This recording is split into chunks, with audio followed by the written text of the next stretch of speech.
Bismillahi, Assalamualaikum warahmatullahi wabarakatuh. Alhamdulillah, wassalatu wassalamu ala rasulillah wa ala alihi wa ashabihi wa man tabi'ahu wa wala amma ba'd. Kita buka pengajian Zohor ini dengan membaca basmalah. Bismillahirrahmanirrahim. Rabbana zidna uluman nafi'ah warzuqna fahma innaka antas sami'ud du'a. Allahumma ftah sudurana futuhal arifin wa alhiqna bis-sholihin wa tawaffana muslimin. Rabbana atina min ladunka rahmah wa hayyi lana min amrina rasyada. Rabbana atina fid dunya hasanah wa fil akhirati hasanah wa qina adzabannar.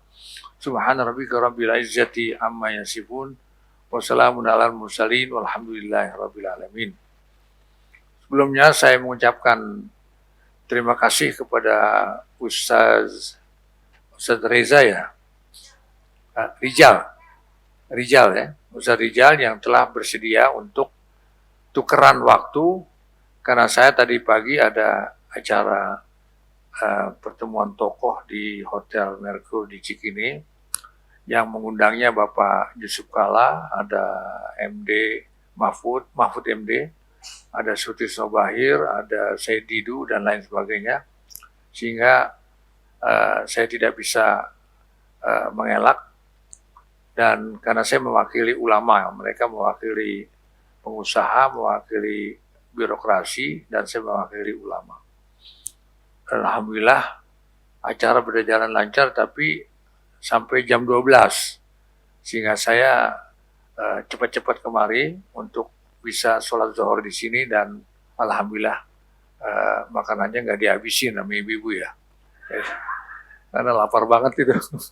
Alhamdulillah saya sudah makan, sekarang sudah siap untuk menyampaikan pengajian yang judulnya ada di undangan, yaitu ada apa dengan kalender Hijriah.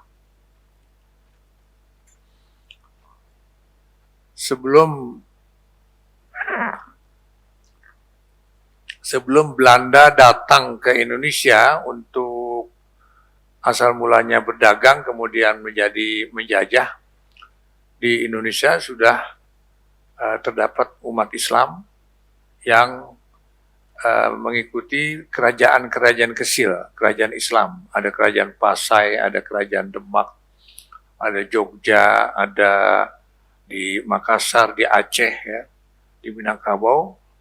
Kerajaan-kerajaan Islam itu, di Pontianak itu ada kerajaan Islam itu memberlakukan kalender Hijriah secara resmi sebagai kalender umat Islam. Kalender Hijriah di mana ibadah umat Islam juga mengikuti kalender Hijriah. Misalnya Lebaran Idul Fitri itu ya 1 Syawal, bukan 1 Januari, ya. Idul Adha itu 10 Zulhijjah, bukan 10 Oktober ya, bukan 10 Agustus. Kemudian Saum Ramadan, bukan bulan Masehi, begitu juga yang lainnya. Nah, kemudian setelah Indonesia merdeka, kalendernya diganti, ya, yang resmi menjadi kalender Masehi, kalender yang dimiliki dan buat oleh orang-orang Nasrani, Nasoro, atau kalender gereja lah ya, kalender gereja. Nah, sehingga liburnya itu hari Minggu, asalnya Ahad, ya. Makanya sekarang kita sudah sadar, kita harus kembali kepada istilah-istilah Islam yang asli. Minggu kita ganti dengan Ahad. Jangan seminggu, tapi sepekan. Dan liburnya mestinya hari Jumat. Nah, alhamdulillah, saya tamat pesantren Gontor, Ponorogo. Nah, pesantren Gontor semenjak didirikan 1926. Jadi berapa tahun sebelum merdeka itu ya? 15 tahun, 19 tahun sebelum merdeka, itu sudah menggunakan kalender Islam. Misalnya, awal tahun ajaran mesti 10 Syawal dari tahun 26 sampai sekarang.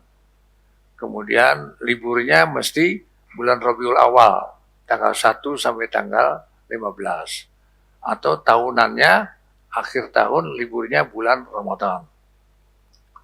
Libur pekanannya hari Jumat. Ya. Jadi hari pertama belajar itu hari Sabtu, kemudian Ahad. Artinya, walaupun pondok Gontor itu disebut pondok modern, ya, tapi tetap kalendernya kalender Hijriah, kalender Islam. Dari kalau guru masuk kelas, itu menulis Bismillah di atas papan tulis tengah, kemudian sebelah kanan dia tulis tanggalan kalender Hijriah. Nah itulah yang sudah berlaku sampai sekarang dari tahun 1926. Artinya kita tidak perlu untuk merasa rendah diri kalau kita menggunakan kalender Hijriah. Kemudian bagaimana kok bisa kalender Hijriah? Nah ini pun ada ceritanya yang sangat penting untuk dipahami oleh umat Islam, khususnya umat Islam Indonesia. Karena setelah Rasulullah meninggal dunia, kepala negaranya, kepala pemerintahannya diganti oleh Abu Bakar. Khalifah yang pertama. Khalifah itu artinya kepala pemerintahan, kepala negara. Kemudian Khalifah kedua Umar ibnu Khattab. Khalifah ketiga Utsman ibnu Affan. Yang keempat Ali bin Abi Thalib. Namanya Khulafaur Rasyidin. Para kepala negara, kepala pemerintahan yang mendapatkan hidayat langsung dari Allah Subhanahu wa Ta'ala. Nah, pada zaman Abu Bakar, ya, itu belum ada Al-Quran, Bu. Quran belum dibukukan. Ya, Quran itu ditulis di pelepah korma, di kulit kambing, di kulit sapi, kulit onta, di kayu, tersebar di mana-mana. Nah, baru pada zaman Abu Bakar menjadi khalifah, Quran itu dibukukan. Itu pun atas usulan Umar ibn Khattab yang belum jadi khalifah, tapi sudah menjadi pembantu khalifah. Kenapa? Karena Umar ibn Khattab mendengar dari jihad perang melawan Romawi, itu para hufaz Al-Quran itu banyak yang syahid. Jadi di zaman Khulafaur Rasyidin, hafiz-hafiz itu kalau ada perang jihad, paling dulu dia berangkat, paling depan. Kenapa? Karena dia paling paham isi Al-Quran, dia hafal Al-Quran. Ya. Dan jihad itu perintah Al-Quran. Jadi pada saat itu karena perbandingan tentara Islam itu sepersepuluhnya tentara Romawi, maka banyak hafiz-hafiz Quran yang syahid, yang mati dalam pertempuran. Yang belum mati nggak mungkin disuruh pulang, karena itu hak mereka untuk mendapatkan mati yang mulia, yaitu mati syahid. Maka Umar datang kepada Khalifah Abu Bakar menyampaikan keprihatinan bagaimana nih kalau nanti mati semua yang hafal Quran, Quran hilang. Ya, karena Quran bukunya belum ada, oleh karena itu supaya bukunya diterbitkan, buku Al-Quran, bahasa Arabnya mushaf. Abu Bakar nggak setuju karena Nabi tidak menyuruh. Ini bidah ini, ya. Ini satu hal yang baru. Karena Abu Bakar nggak mau, akhirnya Umar mengajak sahabat seluruhnya untuk musyawarah. Wa amruhum syura bainahum. Jadi urusan mereka mestinya dimusyawarahkan, bukan keputusan khalifah sendiri, bukan keputusan Umar dan khalifah, tapi oleh semua sahabat yang dianggap pimpinan atau dianggap ulama. Akhirnya sahabat setuju untuk membukukan Al-Quran pertama kali. Nah, itulah pada zaman Khalifah Abu Bakar sesudah Rasulullah wafat. Nah kemudian buku Quran yang pertama kali itu disimpan di rumah Hafsah. Karena Hafsah itu istri Rasulullah sekaligus anak Umar ibn Khattab. Nah, itu berkenaan dengan Quran, artinya sesuatu yang baru. Nah, kemudian berkenaan dengan kalender. Nah, ini terjadi pada zaman Khalifah Umar. Abu Bakar sudah meninggal, sudah wafat, digantikan Khalifah kedua, yaitu Khalifah Umar ibnu Khattab. Khalifah Umar ibnu Khattab mengirim surat ke gubernur Mesir. Jadi Mesir sudah di bawah wilayah pemerintahan Islam, negara Madinah. Jadi Madinah itu negara, Bu. Yaman itu negara lain. Yaman pun setelah Rasulullah wafat sudah menjadi provinsi negara Madinah. Mekah pun menjadi provinsi negara Madinah. Ya, asalnya Madinah itu kecil sekali, tapi setelah Nabi Muhammad memimpin negara Madinah, dikembangkannya wilayah negara Madinah itu termasuk Mekah. Dan Mekah masuk ke dalam wilayah negara Madinah bukan oleh zikir, bukan oleh istighosa, bukan oleh doa munajat, bukan oleh demo, tapi oleh dikirimnya tentara. Sahabat dipersenjatai, dikirim ke Mekah pada tahun 8 Hijrah. Baru 8 tahun negara Madinah berdiri, kemudian dikepung Mekah, ditaklukkan secara militer. Itulah yang terkenal dengan Ghazwatu Fathi Mekah. Perang penaklukan Mekah. Perang jihad penaklukan Mekah. Maka semenjak mereka kalah, Nabi Muhammad kemudian pidato, yang berlindung di dalam Masjidil Haram selamat darahnya, nyawanya, dan harta bendanya, dan kehormatannya. Dan siapa yang berlindung ke rumah Abu Sofyan, masuk ke rumah Abu Sofyan juga selamat nyawanya, hartanya, dan kehormatannya. Abu Sofyan padahal musuh. Ketika perang Badar, Abu Sofyan panglima perangnya orang Quraisy, ya. Ini perang antara saudara, Bu, ya. Antara Nabi Muhammad yang sudah hijrah dengan para sahabat dan orang-orang saudaranya Nabi Muhammad dan orang-orang yang hijrah itu yang masih di Mekah. Ya. Kemudian seluruh berhala dihancur leburkan oleh Nabi Muhammad dan Bilal disuruh naik ke atas Ka'bah azan. Azan pertama kali di atas Ka'bah itu setelah perang penaklukan Mekah. Tapi Nabi Muhammad tidak mau untuk tinggal di situ, menjadikan Mekah sebagai kepala, sebagai ibu kota negara Madinah. Tidak. Nabi Muhammad kembali ke Madinah, maka Mekah menjadi provinsi bagian daripada negara Madinah. Nah, inilah yang ingin saya sampaikan. Ketika Khalifah Umar menjadi khalifah, Umar mengirim surat ke Sa'ad bin Abi Waqqas, gubernur Mesir, ya. Subhanallah itu ya, hanya beberapa tahun wilayah Madinah itu sudah sampai ke Mesir. Mesir sudah menjadi provinsi. Ya. Nah, suratnya Umar ini dibaca oleh gubernur, kemudian dijawab. Nah, jawabannya yang pertama itu, surat Tuan Khalifah yang tanpa tanggal hari bulan.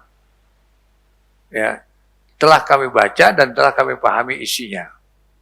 Ketika Umar membaca surat jawaban dari Sa'ad bin Abi Waqqas ini, gubernur ini, terkejut.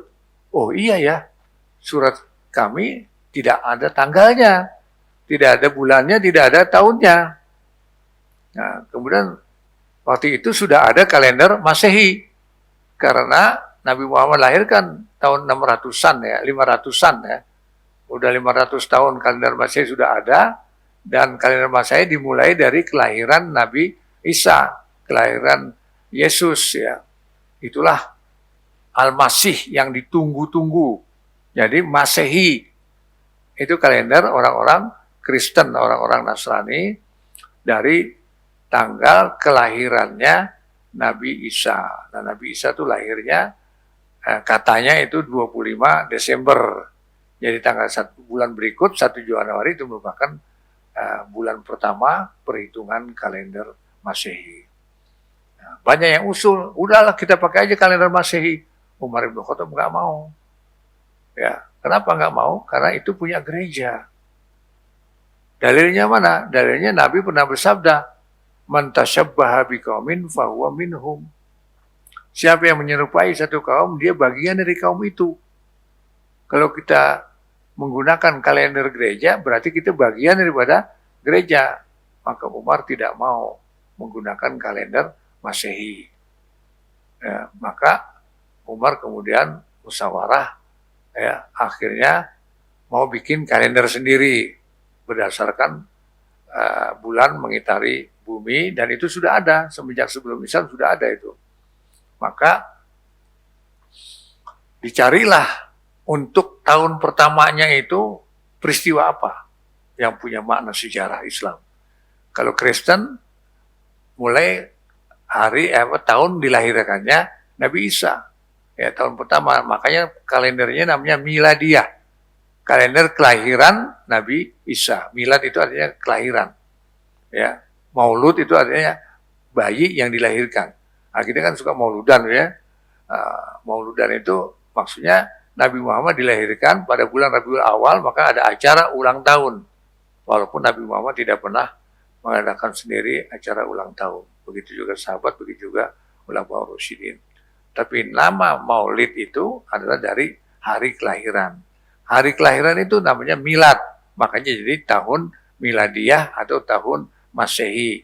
Miladiyah dari lahirnya Nabi Isa, Masehi dari Isa Al-Masih yang ditunggu-tunggu kedatangannya. Akhirnya sahabat musyawarah, kalau gitu bulan Rabiul Awal aja peristiwa Maulid Nabi. Oh jangan, itu nanti kayak gereja gitu ya. Kalau gitu peristiwa nuzul Quran. Wah itu kan Quran belum lengkap, baru 1 ayat ya. Yang bulan Ramadan itu 17 Ramadan kan nuzulul Quran. Quran belum turun, baru turun 6 ayat Iqra itu kan. Iqra bin. Jadi akhirnya mereka bilang udah Isra Mi'raj. Isra Mi'raj nggak ada kaitannya dengan kejayaan Islam. Ketemulah peristiwa hijrah. Ya. Karena hijrah itu merupakan kegiatan politik menentang penguasa rezim Quraisy Mekah untuk minta bantuan negara asing, negara luar, ya. Kemudian maka mereka perlu hijrah. Ya. Artinya lari dari tinggal di Mekah karena dimusuhi oleh rezim Quraisy Mekah, penguasa. Dibentuk TPM, tim pemburu Muhammad. Sayembara, tangkap Muhammad hidup atau mati, dikasih hadiah 1000 onta. Mungkin kalau sekarang 1000 Toyota. Kan sama-sama kendaraan tuh. Zaman Nabi nggak ada Toyota, adanya onta. Hadiahnya 1000 onta. Ini beneran, bener ini. Ya, maka pemuda-pemuda yang berambisi mendapatkan hadiah 1000 onta itu bikin tim untuk menangkap Nabi Muhammad hidup atau mati. Itulah peristiwa hijrah. Nah, karena hijrah itulah Nabi Muhammad selamat, kemudian sahabat-sahabat hijrah ke sana, dibantu oleh orang-orang Yasrib, makanya membantu namanya Nasir. Yang memberikan bantu bahasa Arabnya Nasir, bantuan itu Nasr. Ya. Jamaknya Nasir itu adalah Ansor.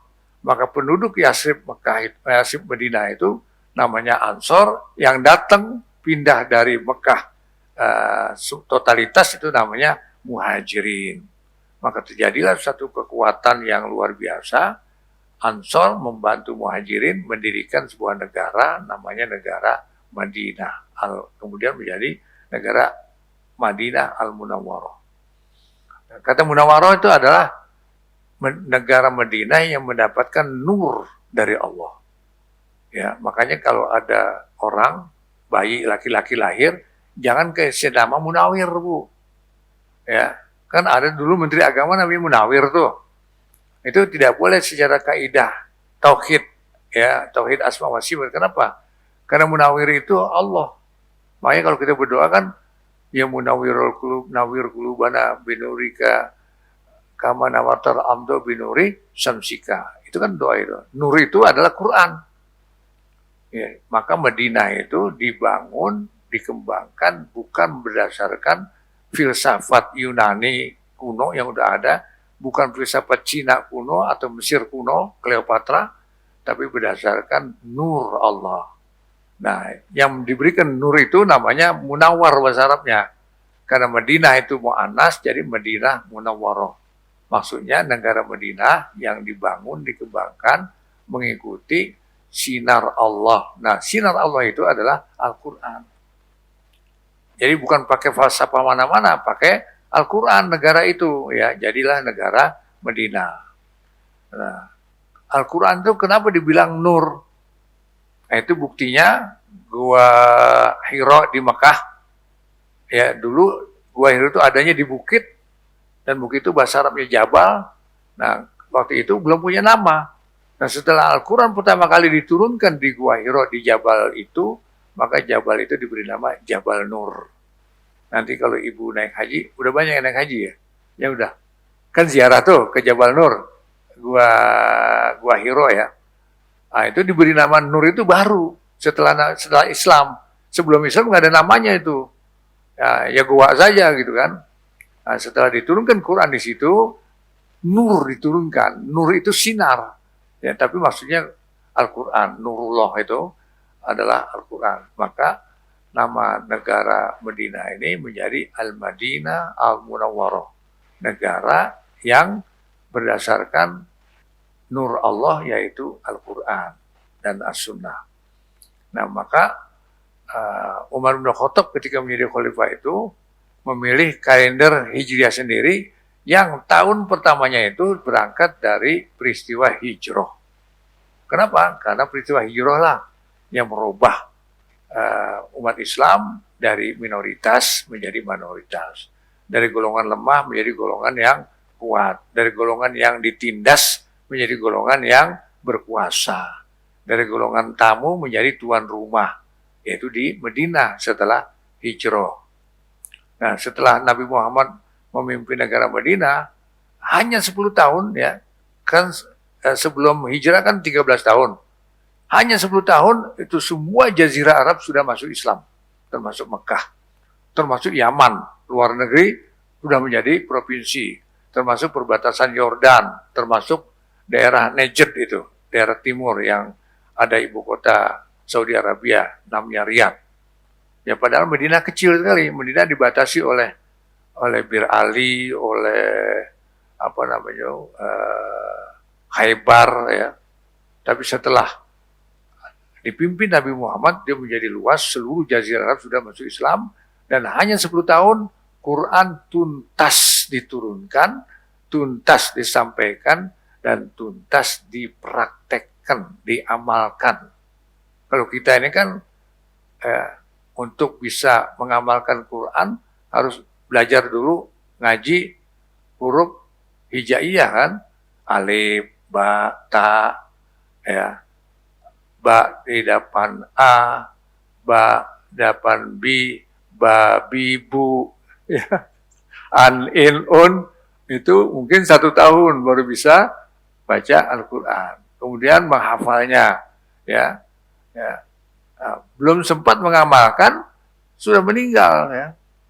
Nah itu, tapi zaman Nabi tidak, Quran turun tidak sesuai dengan surat, turun di mana dibutuhkan. Misalnya dibutuhkan perempuan wajib menutup hijab, maka turunlah ayat hijab. Hari ini turun, besok tuh nggak ada lagi satu perempuan pun di negara Madinah yang tidak berhijab. Jadi diamalkan ayat per ayat. Mereka tidak mau pindah ke ayat baru sebelum mengamalkan ayat yang lama. Seperti misalnya haramnya minuman keras. Itu ayatnya turunnya tuh gradual, ya bertahap. Jadi ketika Nabi Muhammad hijrah ke sana, kemudian dia akan menjadi pimpinan, ya, kemudian sholat jamaah di masjid, ya, wajib itu, laki-laki semuanya sholat jamaah di masjid, dan masjid cuma satu itu, maka mereka sholat itu habis maghrib mereka mabuk-mabukan, ya belum ada ayat yang mengharamkan minuman keras. Kemudian terus sholat isya, mabuknya belum habis, sehingga sholat isyanya itu ngaco gitu ya karena dia mabuk kan. Maka turun ayat melarang umat Islam sholat dalam keadaan mabuk. Bunyinya la taqrabus sholata wa antum sukaro. Jangan kamu sholat kamu dalam keadaan mabuk. Akhirnya sahabat punya ide baru. Kenapa? Mabuknya, minumnya jangan habis maghrib, tapi habis isya. Di rumah sahabat dekat masjid. Ya. Nah, setelah habis isya dia minum, mabuk-mabukan. Nah, kan subuhnya panjang. Jadi sempat tidur dulu. Pas bangun subuh sudah seger, udah nggak mabuk lagi. Sholat subuh tanpa melanggar ayat. Jangan melakukan sholat dalam keadaan mabuk.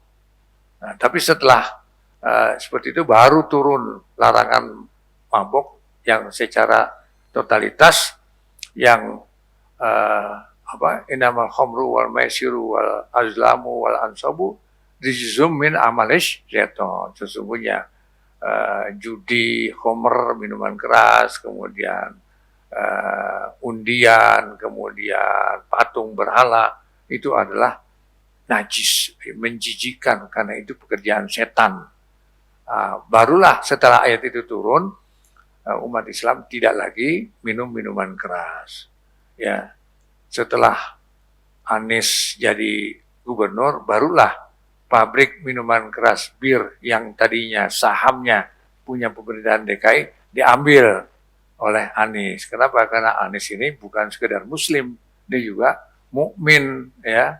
Sehingga dengan imannya itu tidak mau dia akhirnya ditanya, lu jadi gubernur lu kok bikin pabrik bir gitu kan?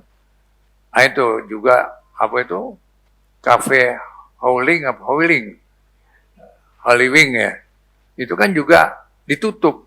Kenapa? Karena dia pasang iklan, ya, yang namanya Muhammad dapat hadiah bir 1 botol, yang namanya Maria dapat bir 1 botol. Akhirnya dia dipersoalkan, ya, kafenya itu ditutup. Alhamdulillah. Nah, itulah sejarahnya kalender Hijriah, kalender Islam semenjak Khalifah Umar. Bukan zaman Nabi, bukan zaman Abu Bakar, belum. Ya, masih menggunakan kalender Hijriah. Nah, oleh karena itu mestinya umat Islam sekarang ini sudah punya kalender sendiri, tidak perlu pakai kalender lain. Ya, kalender gereja, kalender Masehi. Orang Buddha juga punya kalender. Orang Jawa punya kalender, ya. Punya kalender sendiri. Ya. Nah, kita mestinya menggunakan kalender Islam karena itu sunnah. Boleh nggak Umar bikin sunnah baru yang tidak ada di zaman Nabi? Boleh. Abu Bakar bikin sunnah baru, yaitu menerbitkan Al-Quran dalam bentuk buku. Boleh. Kenapa? Karena Nabi Muhammad pernah bersabda, alaikum bisunnati wa sunnati khulafai al-mahdiyina min ba'di. Kalian supaya menjalankan ajaranku, sunnahku, dan ajaran sunnah khalifah-khalifah aku yang mendapatkan petunjuk dari Allah sesudah aku. Nah, khalifah yang mendapat petunjuk dari Allah itu 4. Abu Bakar, Umar, Utsman, Ali, namanya Khulafaur Rasyidin. Dulu zaman Nabi Muhammad nggak ada sholat tarawih berjamaah di masjid. Nabi Muhammad cuma 3 malam keluar ke masjid. Ya. Setelah itu Nabi Muhammad tidak sholat tarawih di masjid. Sholat tarawihnya di rumah. Nah, malam keempat sahabat nungguin, mana nih? Tuan Rasul kok nggak balik ke masjid?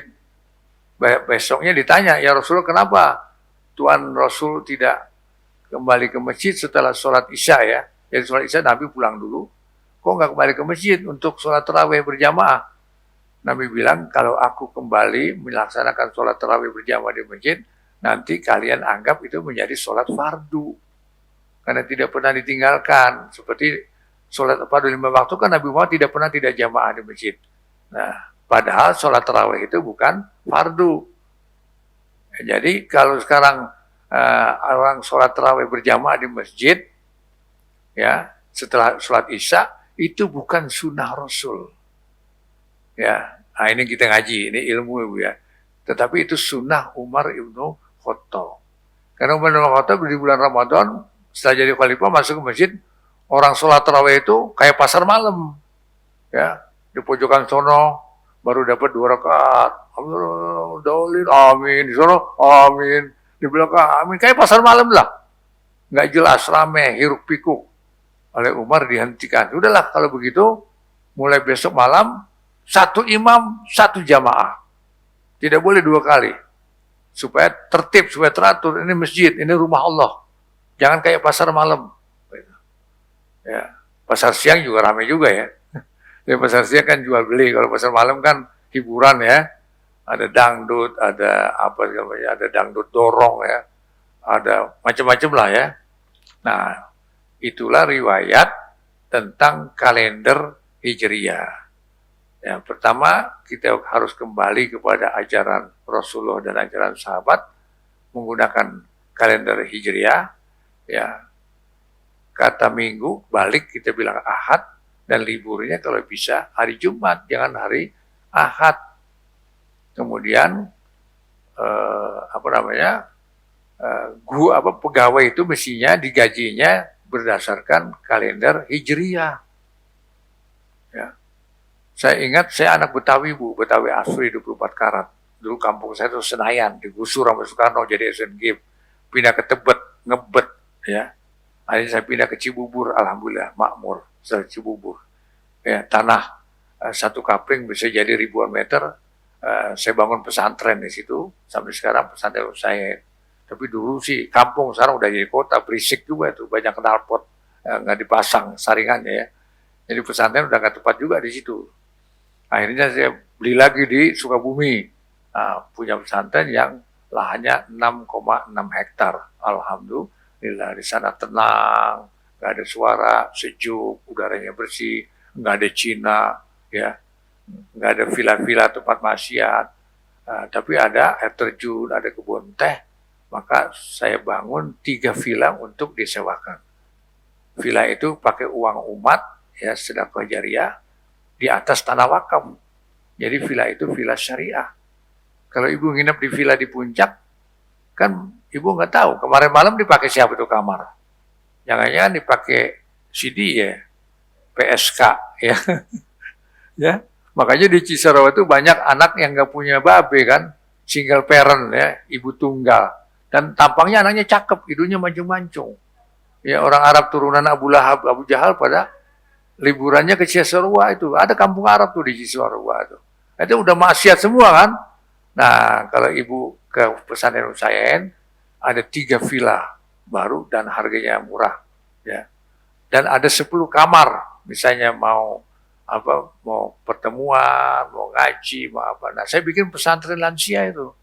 Ya. Nanti bulan depannya tanggal 24, 25, 26, 27, 28 itu pesantren lansia dari Rebo sampai Ahad. Ya. Dengan materi terutama adalah hidup sesudah mati. Jadi mati itu bukan pulang ke peristirahatan yang abadi, enggak. Baru mulai hidup akhirat. Nah, siapa yang mau selamat hidup akhirat bawa bekal benar, ikut pesantren itu. Ya. Saya pernah tawarkan juga sama pengajian ini, tapi yang daftar bilang Bu Ayu bilang cuma 5 orang kamu ya. Nah, itu nggak jadi. Itu bisa kalau rombongan bisa kita kasih diskon. Jadi kamar di pesantren itu sudah saya renovasi, satu kamar itu 10 juta. Ya, ada WC di dalam, toiletnya toilet duduk, ya. Kemudian sudah kita cat, pipanya semua sudah kita ganti. Ya, mirip hotel lah gitu ya. Itu pun sewanya cuma 25.000 semalam. Tapi dipanya 4, jadi 100 semalam bisa diisi oleh 4 orang. Ya. Jadi bukan murah ya, sedikit karena ini pesantren bukan hotel. Dan kita hidup bersama santri, bersama guru yang soleh-soleh insya Allah. Ya. Nah, itu sedikit promosi tentang pesantren Usain gara-gara cerita tentang terawih ya. Nah, jadi terawih itu adalah sunnah sahabat, sunnah khulafaur rasyidin. Dalilnya apa? Bahwa kita tidak boleh pakai kalender Masehi sebetulnya adalah itu tadi Umar. Kalau memang boleh pakai kalender gereja, Umar nggak usah bikin kalender Hijriah, pakai aja kalender yang ada kan. Tapi Umar bilang ada hadis man tasyabbaha biqaumin fahuwa minhum. Siapa yang menyerupai satu kaum, dia bagian dari kaum itu. Umat Islam, ibu-ibu itu tidak dilarang pakai perhiasan. Tapi kalau pakai kalung bentuk salib, ya, walaupun emasnya emas 24 karat, nggak boleh. Kenapa? Mirip dengan orang Kristen. Ya, nggak boleh yang mirip-mirip orang Kristen. Nah, saya kira ini bagian daripada ceramah saya bahwa kita perlu memahami bahwa kalender itu Hijriah supaya kita ingat kepada peristiwa hijrah. Karena peristiwa hijrah merupakan gerakan politik pertama di dalam sejarah Nabi Muhammad, sejarah Islam, dan dia berhasil untuk mendakwakan umat manusia. Hanya 10 tahun, seluruh Jazirah Arab sudah Islam. Jadi kalau kita ingin dakwah Indonesia ini supaya menjadi Islam, Islamnya kafah, ya udhulu fisilmi kafatan wala tatabi'u khutuwati syaiton innahu lakum aduwwum mubin. Masuklah kamu ke dalam agama Islam secara kafah, secara totalitas. Ya. Dan sesungguhnya langkah-langkah setan itu udhul fisilmi kafatan wala tatabi'u khutuwati syaiton, jangan mengikuti langkah setan. Sesungguhnya setan itu musuh yang nyata. Dia makhluk yang gaib, ya, tapi permusuhannya terhadap umat Islam sangat nyata. Makanya ada surat surat An-Nas itu, qul a'udzu birabbin nas kan, min syarri waswasil khannas allazi yuwaswisu minal jinnati wan nas. Sehingga kita kalau merasa ada setan harus baca surat An-Nas, baca ayat kursi, baca akhir surat Al-Baqarah. A'udzubillahi minasyaitonirrajim sebelum baca Quran. Nah, kalau kita Islamnya tidak totalitas, berarti kita menjadi saudaranya setan. Kalau saudara kita setan, nyak kita kuntilanak, babe kita genderuwo, engkong kita iblis, nenek moyang kita. Nah, supaya kita tidak menjadi pengikut setan, wajib kita mengkafahkan keislaman kita. Nah, sholatnya udah Islam. Saumnya udah Islam, kalendernya udah Islam, bajunya udah Islam, udah pakai hijab, hajinya sudah Islam, tapi dagangnya masih Yahudi, ya nipu, ngurangin timbangan, ngurangin meteran, ya kan, kemudian naruh rekening nggak mau di bank syariah, di bank konvensional, ya, bank konvensional itu bank setan, kenapa? Karena riba itu haram. Ahalallahul bai'a wa harrama riba. Allah menghalalkan jual beli dan mengharamkan riba. Nah, bank konvensional, ya, semua bank itu selain bank syariah itu bank konvensional itu menggunakan sistem riba yang dikuasai oleh Yahudi. Makanya ulama sedunia adakan pertemuan di IDB, Islamic Development Bank di Jeddah, untuk mendirikan bank syariah. Ya. Di Indonesia pertama kali bank muamalat yang waktu itu didirikan di Istana Bogor oleh Pak Harto. Cuma sayang Pak Harto itu nggak pernah nyantren, jadi bank muamalat di bank mualamat katanya. Dicatat oleh wartawan bank mualamat. Saya lihat, saya ketawa aja.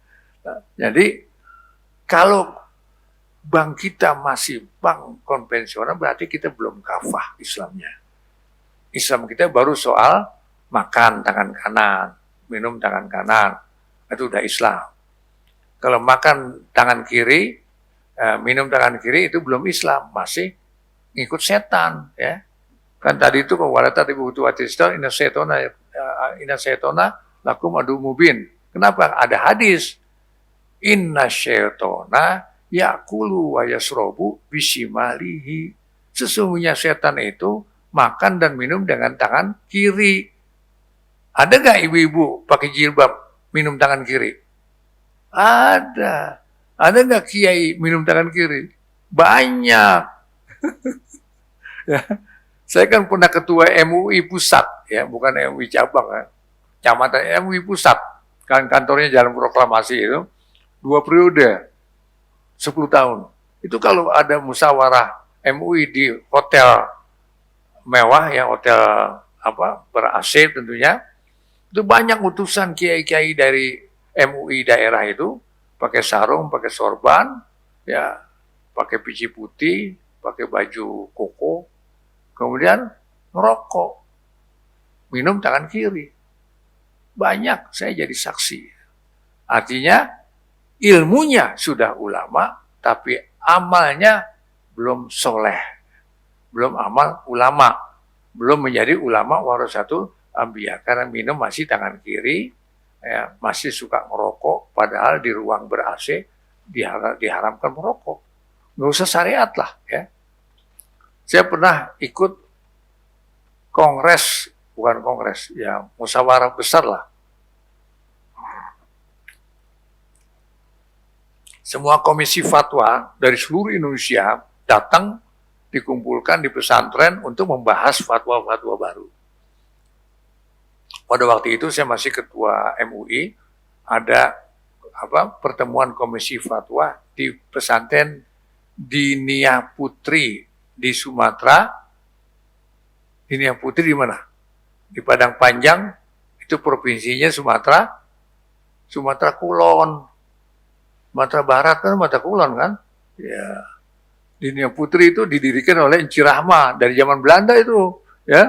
Sampai Al-Azhar University mengadakan kuliah banat, fakultas-fakultas perempuan, karena meniru Dinia Putri. Setelah saya Al-Azhar berkunjung ke Dinia Putri, diantar oleh Pak Nasir untuk Dinia Putri. Kagum dia melihat kok bisa begini. Akhirnya dia pulang ke Al-Azhar, dia buka fakultas perempuan.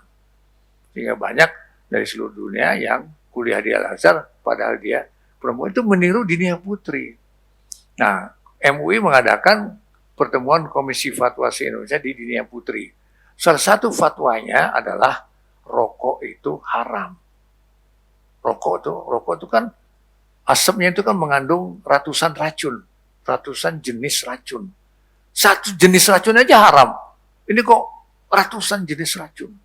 Asap, dia membunuh pelan-pelan itu. Pengaruhnya ke jantung, ke pembuluh darah, jantung koroner, ya, ke tumor, kanker, itu dari merokok.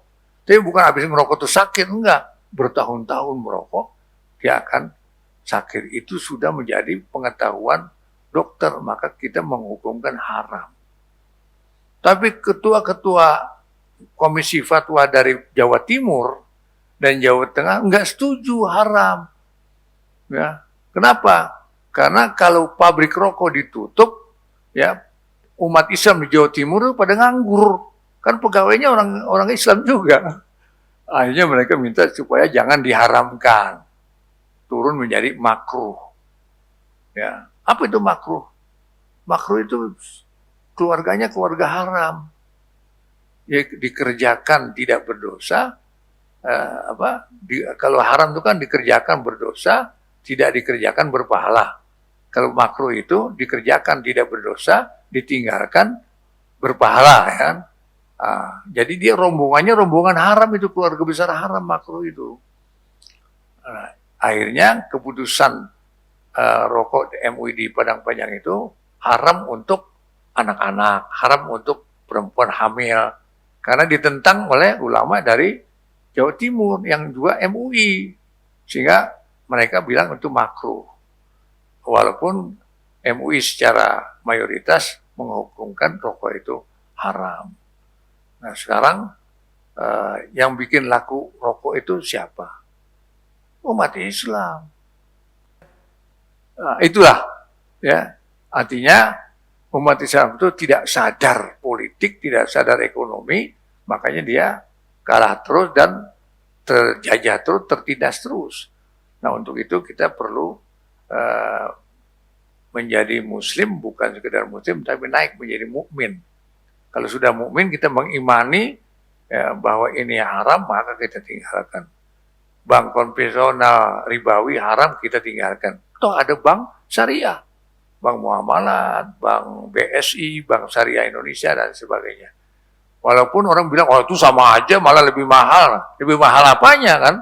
Nah, kalau kita betul-betul beriman ya, ada nasi boleh mencuri, murah kan?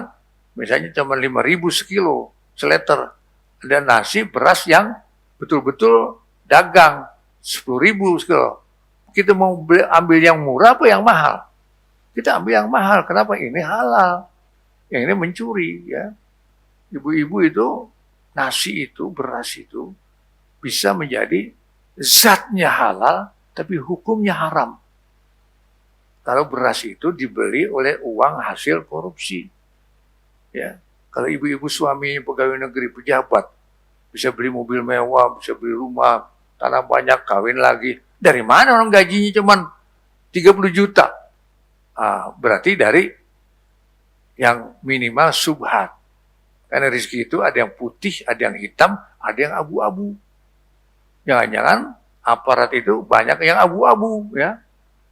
Ya kan? Kayak sekarang kan ada Pak Jenderal apa tuh ya, yang setelah diperiksa ternyata kekayaannya luar biasa, koleksi mobil mewah, rumah dan sebagainya. Maksud saya itu rizki tidak halal. Nah kalau ibu beli beras, beli makanan, masakan dari uang yang tidak halal menjadi darah daging anak kita, maka anak kita susah menjadi orang soleh. Susah dibawa ibadah. Baca Quran, baru 10 menit udah ngantuk. Tapi baca TikTok, 2 jam nggak berhenti. Ya, udah jam 5 nih, baca TikTok. Sampai setengah 6, udah hampir azan maghrib, masih juga tuh. Ya, udah azan, belum komat gitu kan. Pas udah komat, ya baru rakaat pertama, akhirnya apa? Masuk ke masjid, sudah tinggal tahiyat doang. Kenapa? Karena dia begitu TikTok apa tuh? YouTube ya? YouTube sama TikTok apa tuh? Ibu-ibu lebih tahu lah ya. Nah itu ibu-ibu sekalian, mudah-mudahan ya materi kita pada subuh ini yaitu ada apa dengan kalender Hijriah. Maka kita sekarang sudah paham sejarahnya, kemudian bagaimana kalender Hijriah itu kalau kita gunakan menjadi kalender yang satu-satunya, berarti kita terkena hadis man tasabbaha biqaumin fahuwa minhum. Oleh karena itu pesantren saya kalau bikin surat resmi, kalian tanggalnya itu Hijriah dulu di atas. Ya. Bawahnya baru Masehi. Kayak tanggal 2 Hijrah, bawahnya 1 Juli, 1 Agustus ya. 1 Agustus. 2 Muharram, 3 Muharram, ini Agustus bawahnya. Harus di bawah yang Masehi. Masa gereja di atas masjid? Nah, kalender Hijriah kan kalender masjid. Harus di atas. Ya. Lebaran itu bukan 1 Januari, Lebaran itu 1 Syawal. Ya. Itu harus melihat bulan dulu dan sebagainya. Nah, silakan apabila ada yang mau bertanya. Masih ada waktu ya? Ya, baru jam 2:26. Silakan ibu-ibu yang mau bertanya berkenaan dengan kalender Hijriah ini.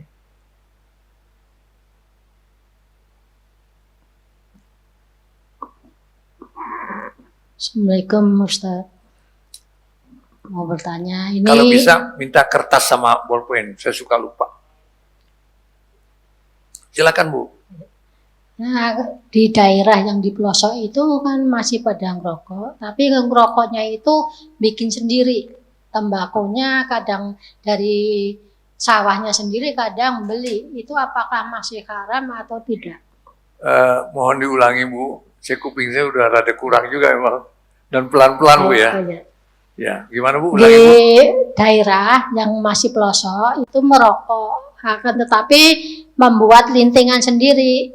Kertasnya beli, kadang pakai kulit jagung, dalamnya pakai tembakau, cengkeh. Itu apakah masih tetap haram atau tidak? Intinya rokok kan tembakau Bu. Isinya rokok itu tembakau. Tembakonya itulah yang kalau dibakar menimbulkan asap yang mengandung kalau tidak ratusan, puluhan racun, jenis racun yang ujung-ujungnya mematikan. Nah, itu kita kena ayat la tulku aidiakum bi aidikum ila tahluka. Jangan kamu bunuh diri.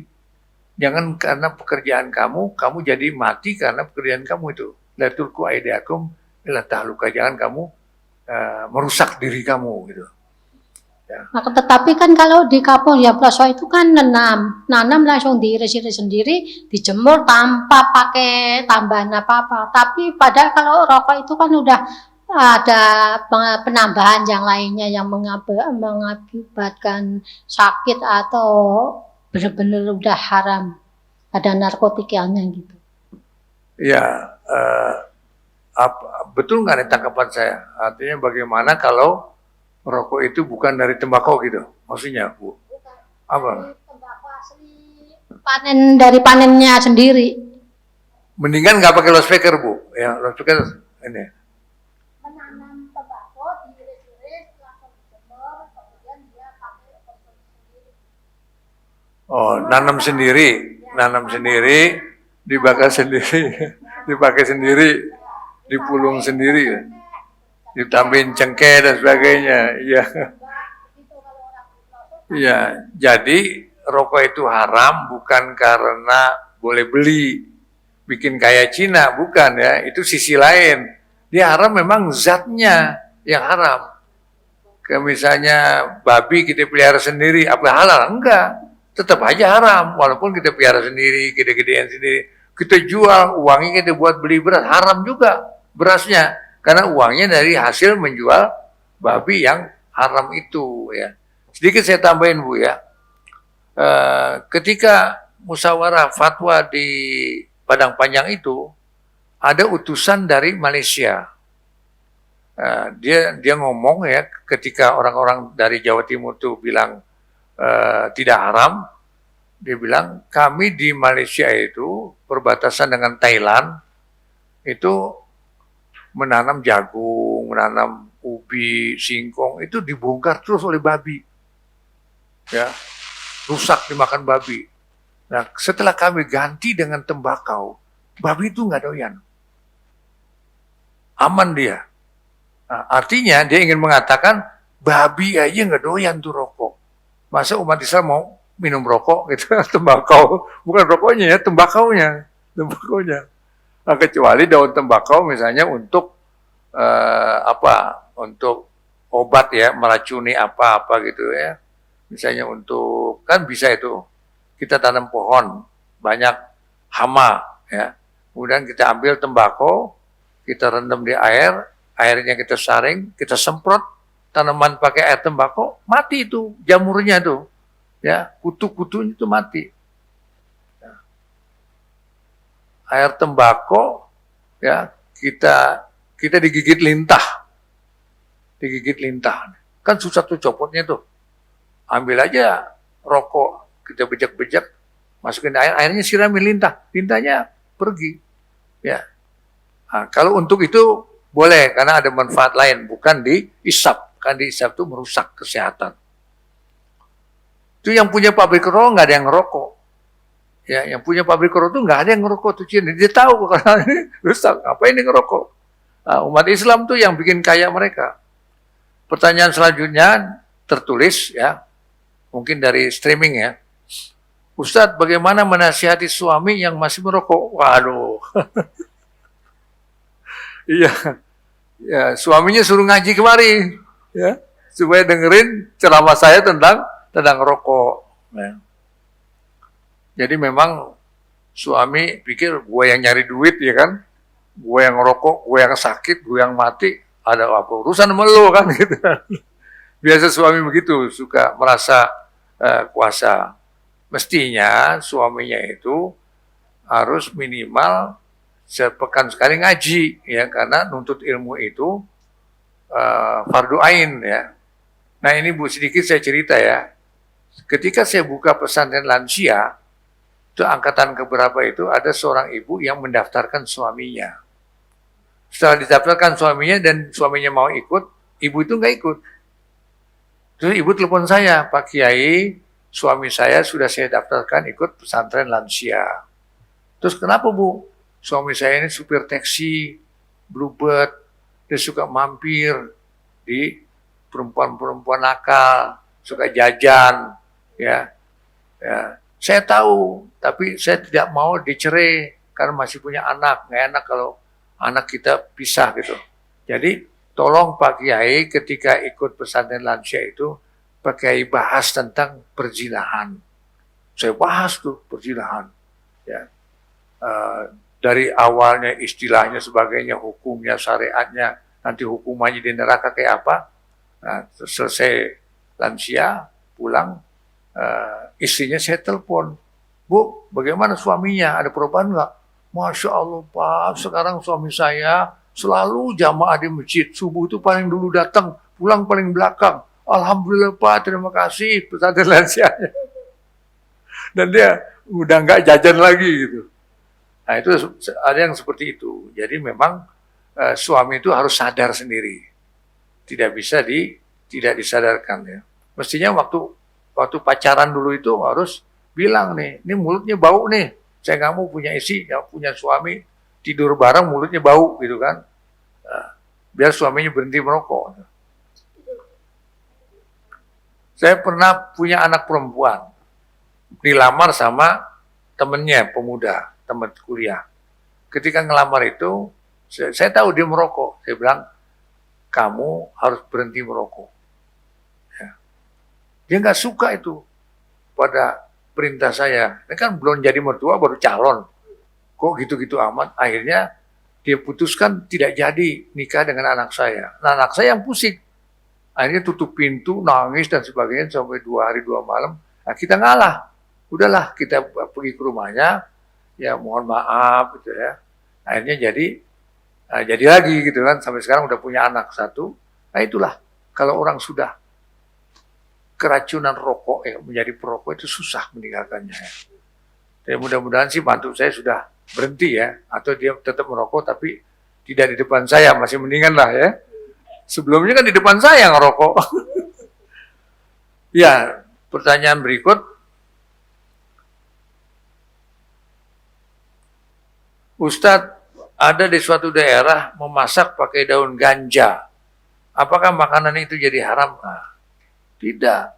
Daun ganja digunakan untuk sedapnya masakan gitu ya. Itu tidak haram. Dia haramnya itu kalau dibakar jadi asap, asapnya diisep. Yang racun itu asapnya itu. Ya. Nggak apa-apa kalau dimasak ya, dimasak. Tidak dimakan begitu ya, tapi dimasak. Tapi saya belum tahu hasil penelitiannya ya.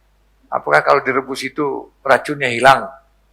Apa hanya asapnya aja gitu ya? Karena kalau asap kertas ini ya kita bakar, asap itu mengandung racun. Ya. Cuma racunnya bukan racun tembakau ya. Kalau tembakau kan memang mematikan.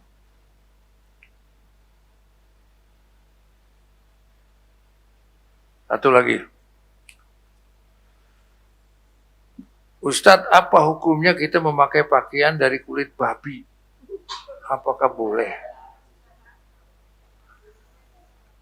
Iya, nggak apa-apa. Orang tanya kan, emang guru kan harus siap ditanya ya.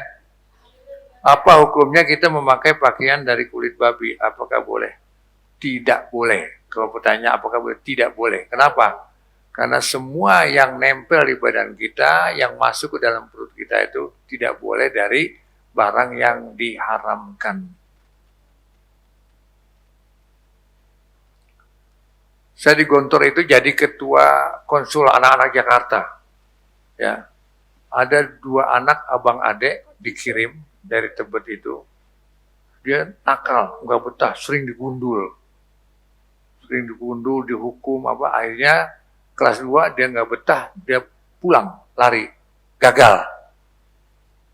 Saya kan sudah tekad apapun yang terjadi saya harus tamat Gontor. Nah, akhirnya kita selidiki kenapa anak ini nggak betah di Gontor padahal weselnya lebih gede dari kita, sering dikirimin paket makanan dan sebagainya. Ternyata mohon maaf bapaknya itu rezekinya tidak halal. Bapaknya itu apa tuh? Jawara apa jagoan gitu lah ya. Jadi rupanya paket uang yang dikirim dari rumah itu dulu masih pakai wesel ya tahun 60-an itu hasil dari kerjaan yang tidak halal sehingga anaknya itu tidak bisa tamat pesantren ya. Sampai tadi saya bilang kalau makan dari uang yang tidak halal diajak baca Quran ngantuk, bangun malam sholat males, nggak mungkin. Mau jamaah ke masjid itu langkahnya berat langkahnya. Dan sebaliknya kalau rezeki yang halal itu semuanya ingin berzikir. Yang zikir bukan hanya lidah kita, ya, kaki kita, tangan kita ikut berzikir. Nah zikirnya itu dengan jalan ke masjid, sholat jamaah.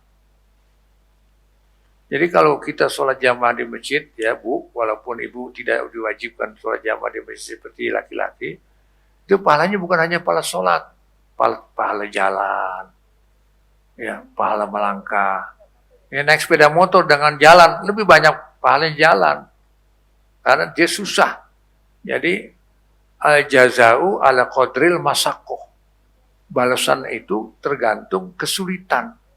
Kalau ibadahnya sulit, pahalanya lebih gede. Ibadahnya gampang, pahalanya lebih kecil, kira-kira begitu Bu ya. Jadi kalau kita sholat jamaah di masjid, makin jauh rumah kita, makin besar pahalanya. Karena pahala itu dihitung dari langkahnya. Kemudian datang ke masjid yang pertama kali di sop pertama, pahalanya lain lagi dengan sop yang paling belakang. Kemudian kita di kanan, lebih lain lagi dengan yang di kiri. Nah, itulah pahala orang ibadah. Nah, bagaimana saya perempuan? Kan tidak wajib sholat jamaah.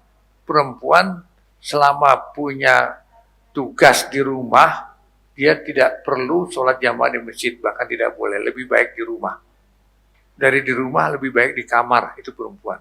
Tetapi apabila sudah tidak ada anak kecil, tidak ada pekerjaan yang harus, tidak ada yang harus dijaga, ya, nggak ada emas berkilo-kilo yang harus dijaga, ya, dia sholat jamaah ke masjid subuh misalnya, pahalanya sama dengan laki-laki 27 kali daripada sholat sendiri.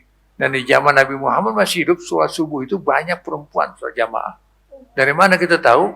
Dari cerita hadis, Nabi mengatakan, kapan datangnya waktu subuh? Datang waktu subuh apabila kamu sudah bisa membedakan mana profil laki-laki dan mana profil perempuan. Artinya, zaman Nabi Muhammad, perempuan itu ikut jamaah subuh. Sekarang ibu di Mekah, di Madinah, naik haji atau umrah, kan gak ada kerjaan. Ya, sholat jamaah kan di masjid, malah banyakkan perempuan daripada laki-laki. Pahalanya sama. Walaupun hukumnya bukan sunat, bukan wajib. Jadi tergantung situasi. Sebetulnya jadi perempuan lebih enak daripada jadi laki-laki. Laki-laki kan tanggung jawabnya berat. Istrinya keluar nggak pakai jilbab, istrinya dosanya lebih gede suaminya. Istrinya nggak sholat, suaminya lebih dosa. Tapi kalau suami nggak sholat, istri nggak dosa. Suami judi dan sebagainya, istri nggak ikut dosa. Ustadz, apakah orang tua masih punya kewajiban mengakekahkan anak kita walaupun anaknya sudah dewasa? Yang pertama, pertanyaannya ini juga harus dikoreksi. Ya, Ustadz, apakah orang tua masih punya kewajiban mengakekah? Jadi akekah itu bukan wajib. Akekah itu sunnah, ya. Tapi kalau misalnya uangnya baru ada untuk akikah beli kambing setelah anaknya dewasa, tetap sunnah akikah itu terjadi. Artinya kita tetap disunahkan untuk potong akikah. Walaupun anaknya sudah dewasa. Kalau korban itu akikah duluan apa korban duluan? Dia akikah belum, ada korban, akikah dulu. Setelah akikah, tahun besok baru korban. Kemudian tahun depan mau korban lagi boleh. Dan mau korban keluarganya 5 misalnya, bapak, ibu, anak 3. Duit cuma beli dapat 1 kambing. Ini boleh nggak korban buat keluarga? Boleh. Afdolnya 1 orang 1 kambing. Kambing ada yang perempuan, ada yang laki. Lebih afdol yang jantan. Walaupun yang perempuan juga betina sah untuk korban. Jadi Islam itu sangat gampang. Ya siru wala tu'asiru. Mudahkan, jangan susahkan. Ya, kita jadi kiai ditanya orang, kita susahin itu. Nggak boleh, harus dimudahkan. Cari yang mudah. Masih ada pertanyaannya? Bismillah. Silakan. Assalamualaikum Ustadz. Ya, pelan-pelan Bu. Ya. Ini mengenai Maulid Nabi ya. Tadi Pak Ustadz bilang kan Nabi Muhammad tidak mengajarkan ulang tahun. Tapi pada umumnya di masjid-masjid itu kan mengadakan Maulid Nabi. Nah itu bagaimana Ustadz? Terus satu lagi Ustadz, orang zaman dulu itu kan suka nyirih. Nah itu tembakonya itu untuk apa sih? Nggak, yang satu-satu ya. Oke. Satu-satu ya. Oke. Ya. Ini yang sekarang sedang berkembang. Ya, dulu Muhammadiyah itu tidak mau muludan. Persis nggak mau muludan. Tapi dia tidak menyerang yang mauludan. Mengatakan maulid itu bid'ah, bid'ah itu neraka gitu kan. Kulu mudasatin bid'ah wa kulu bid'atin dolala wa kulu dolatin final.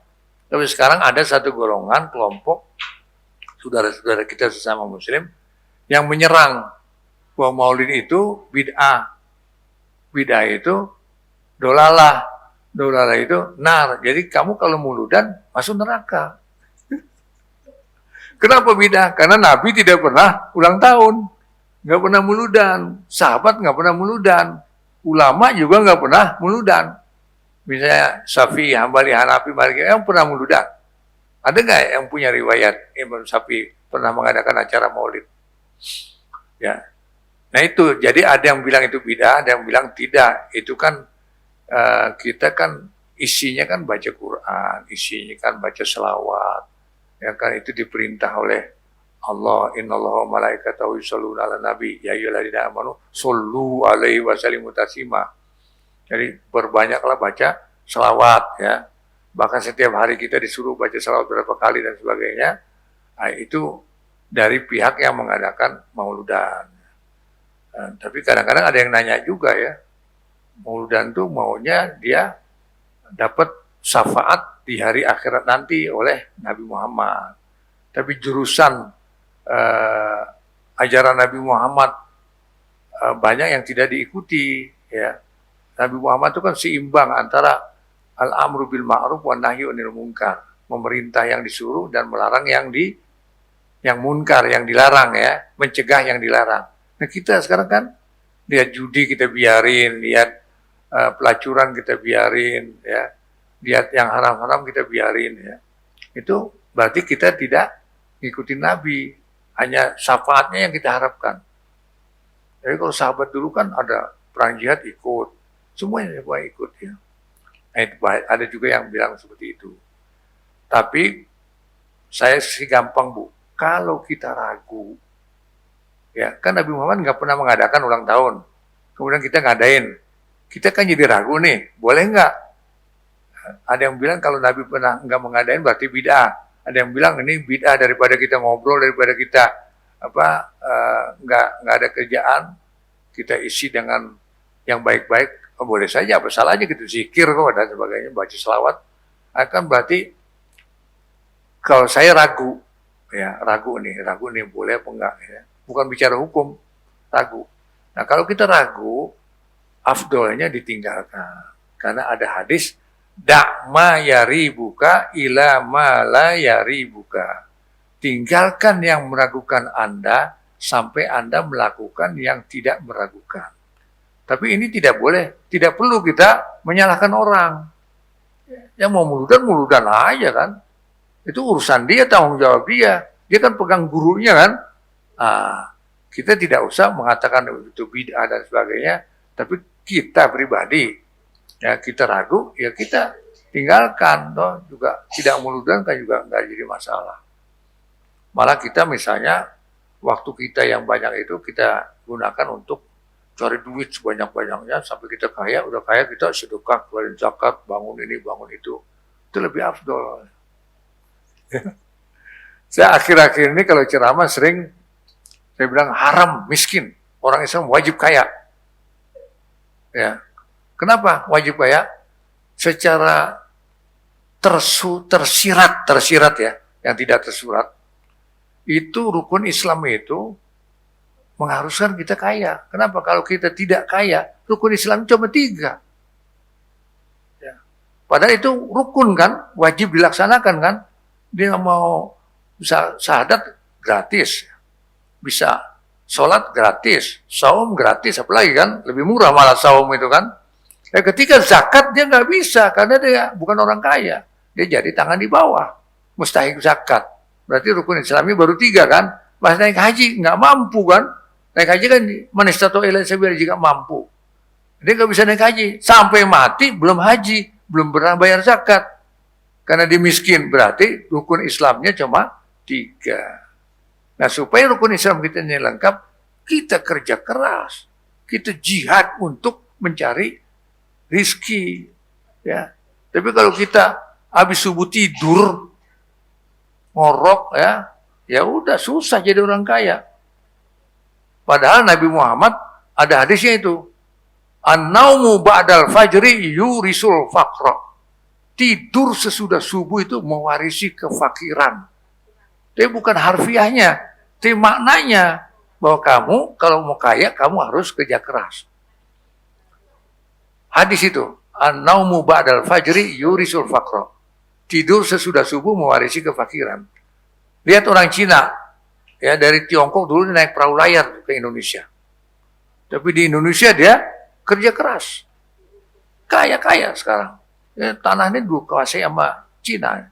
DKI Jakarta 86% sertifikat tanah itu di kantongnya Cina. Siapa yang bilang? Yang bilang Yusril. Ketika dia jadi menteri apa itu?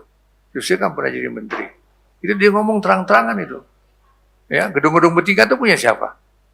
Nah, sekarang bulan Ramadan. Ada bengkel motor. Ada bengkel motor Cina, ada bengkel motor pribumi Muslim. Ketika malam Ramadan, yang bengkel punya pribumi sebelum maghrib dia udah tutup. Karena dia mau buka puasa, mau saum. Kemudian mau ikut sholat taraweh. Nah, Lebaran masih 5 hari lagi, dia udah tutup. Dia pulang kampung. Nah, Cinanya enggak. Bulan Ramadan dia buka sampai jam 12 malam. Masih datang orang mau benerin motor, dia buka. Malam terkebiran masih buka. Karena banyak yang mau pulang kampung naik motor, ya besok nih. Wah, sama Cina itu buka.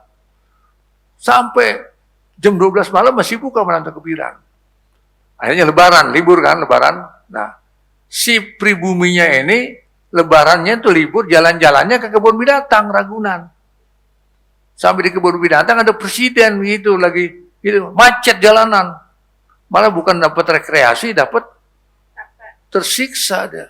Tapi yang Cina, jalan-jalannya ke Singapura, ke Hong Kong, ke Australia. Kenapa? Dari hasil orang Islam yang ngebenerin motornya di bengkel Cina. Makanya harus hijrah nih, bulan Muharram nih sekarang kan hijrah. Harus hijrah yang biasa menjadi konsumen Cina, pindah ke konsumen pribumi Muslim. Itu yang di mana tuh, yang di Romangun apa tuh? Ada tuh. Tip Top ya. Itu kan punya orang Islam ya, punya jenama Rajam itu, orang Masyumi itu. Pernah jadi duta besar di Jeddah. Ke situ kita belanjanya. Atau ke warung aja, atau ke pasar tradisional. Ya. Apa enaknya sih? Ya, cobain sih boleh aja lah di Maret-Maret milik mereka. Ya. Itu kan uang recehnya aja itu miliaran satu bulan itu. Dia punya 20.000 outlet. Kalau kita belanja ada uang receh kan ditanya tuh, 100 perak, kumpulin kan, taruh di kotak itu. Itu hasilnya satu bulan tuh miliaran. Biasanya untuk gereja dan lain sebagainya. Nah kalau punya umat Islam kan bisa uang recehnya untuk pengajian Al-Hujah gitu kan. Ya, kuehnya lebih mahal gitu. Tapi ini juga udah mahal ini. Ustadz, jika seorang muslim meninggal sore hari, apakah berdosa jika dikuburkan keesokan harinya? Tidak berdosa, tetapi afdolnya, sunnahnya segera dikuburkan. Ada 4 perkara yang harus disegerakan. Sholat udah masuk waktu, segera dirikan. Utang udah ada uangnya untuk melunasi, segera lunasi, segera bayar. Anak gadis sudah yang lamar, segera nikahkan. Kemudian orang kafir mau masuk Islam, segera syahadatkan. Orang mati, sudah jelas matinya, segera kuburkan. Ya. Tetapi kalau ditunda besok, tidak berdosa, tidak dilarang. Kenapa? Karena Nabi Muhammad dikuburkan 2 hari 3 malam, ditunda penguburannya. 2 hari, 2-3 malam. Tapi itu pun ada keperluannya. Kenapa? Karena belum ada pengganti Nabi Muhammad untuk menjadi kepala negara, pemimpin pemerintahan. Yang ada menjadi imamul masjid, imamul sholah. Dan Nabi bukan hanya imamul sholah, tapi juga imamul daulah, imam negara. Nah, untuk jadi imam sholat banyak sahabat yang tapi untuk imamul daulah nggak bisa, maka ditunda. Musyawarah, baru ketemu Abu Bakar setelah 3 hari 3 malam, baru Nabi dikuburkan. Makanya Bu, di kerajaan Saudi Arabia, karena saya pernah 6 tahun di sana, kalau raja meninggal, itu pada saat itu juga sebelum mayatnya dikuburkan, di depan mayat raja itu diangkat penggantinya. Putra mahkotanya diangkat menjadi raja ya, oleh mereka lah gitu. baru dikuburkan. Dan itu kalau meninggalnya sore, malam dikuburin. Meninggalnya malam, pagi dikuburin. Meninggal pagi, siang dikuburin. Meninggal siang, sore dikuburin. Lebih cepat, lebih sunnah. Dan kuburan raja di Saudi Arabia itu, di Mekah Madinah itu tidak ada nisan yang tinggi, pakai semen, pakai keramik, nggak ada. Cuma dikasih tanda aja, batu. Cuma ada nama gitu. Ya, karena memang sunnahnya kuburan itu tidak dibangun. Supaya tidak dianggap kuburan itu menjadi tempat yang keramat atau tempat bisa diambil manfaatnya.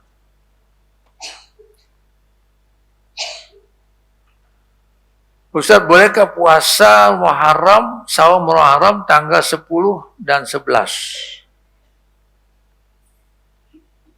Memang yang saya tahu sudahnya itu sampai tanggal 10 Muharram. Tidak, barangkali ada hadis lain sampai tanggal 11.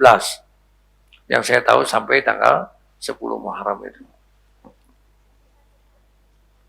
Ustadz, apa benar demokrasi bukan dari Islam? Waduh, politik nih.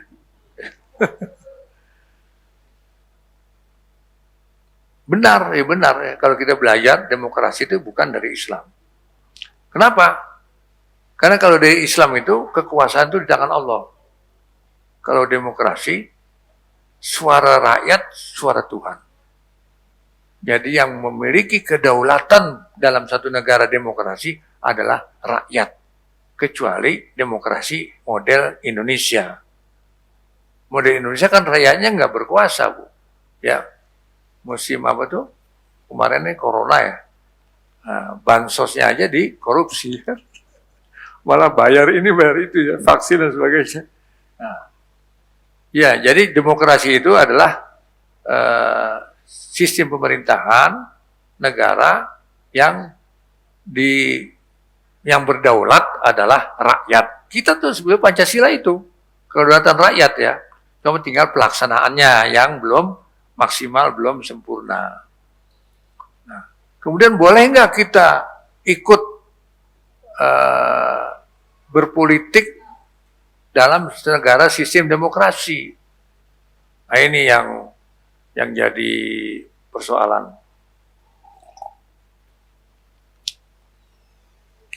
Hizbut Tahrir, HTI, dia itu organisasi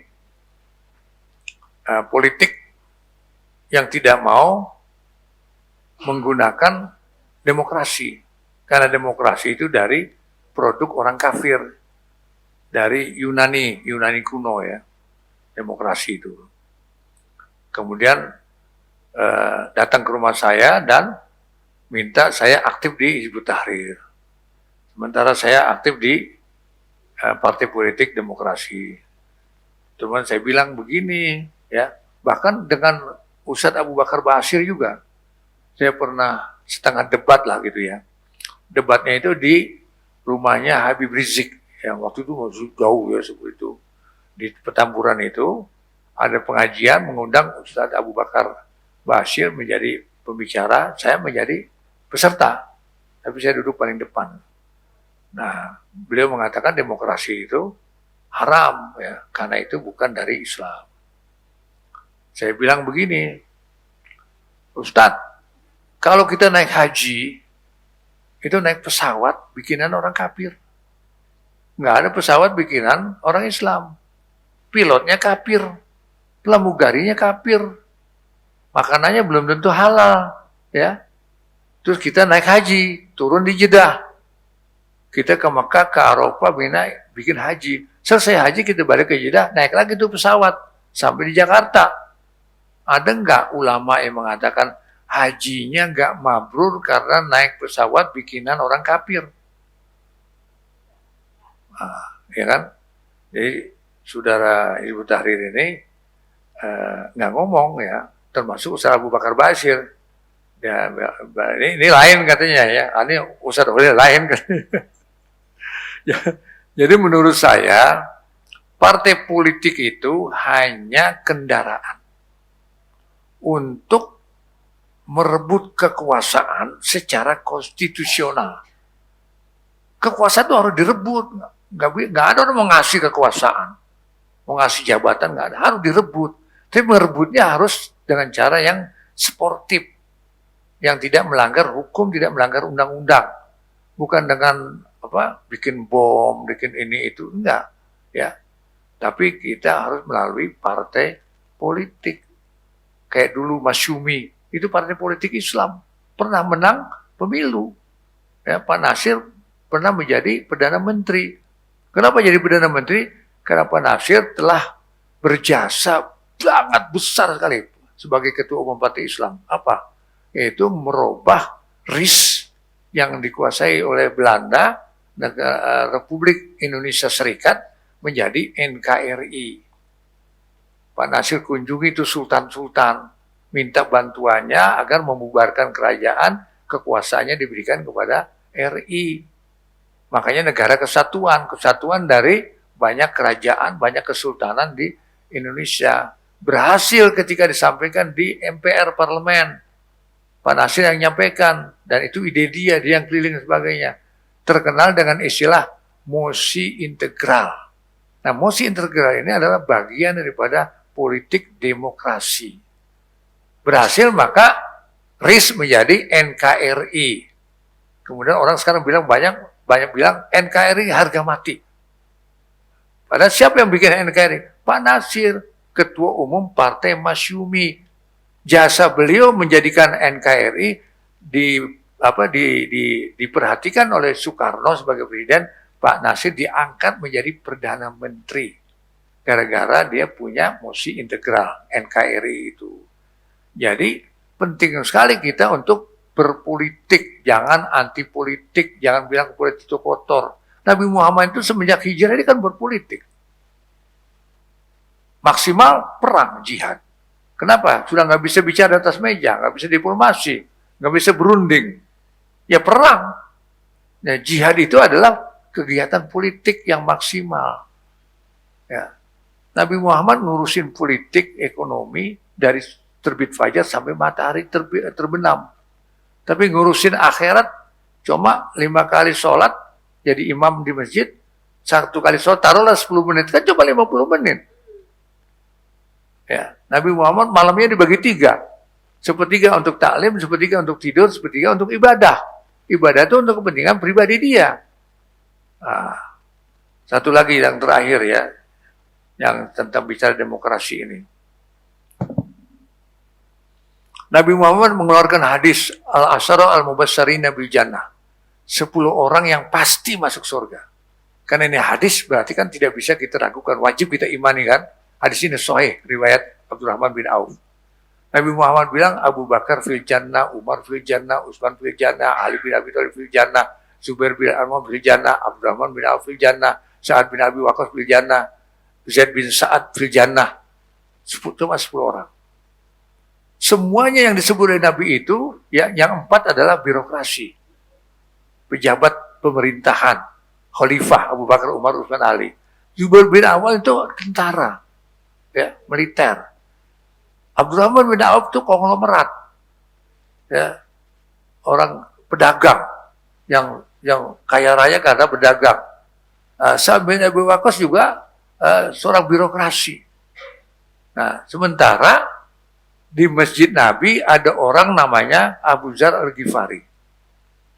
24 jam tinggal di masjid. Sholat layar nggak pernah tinggal. Saum sunatnya, hatam Qur'annya, ngapal Qur'an. Tapi Nabi Muhammad nggak sebut tuh. Dia nggak sebut Sa'ad bin Abi Waqqas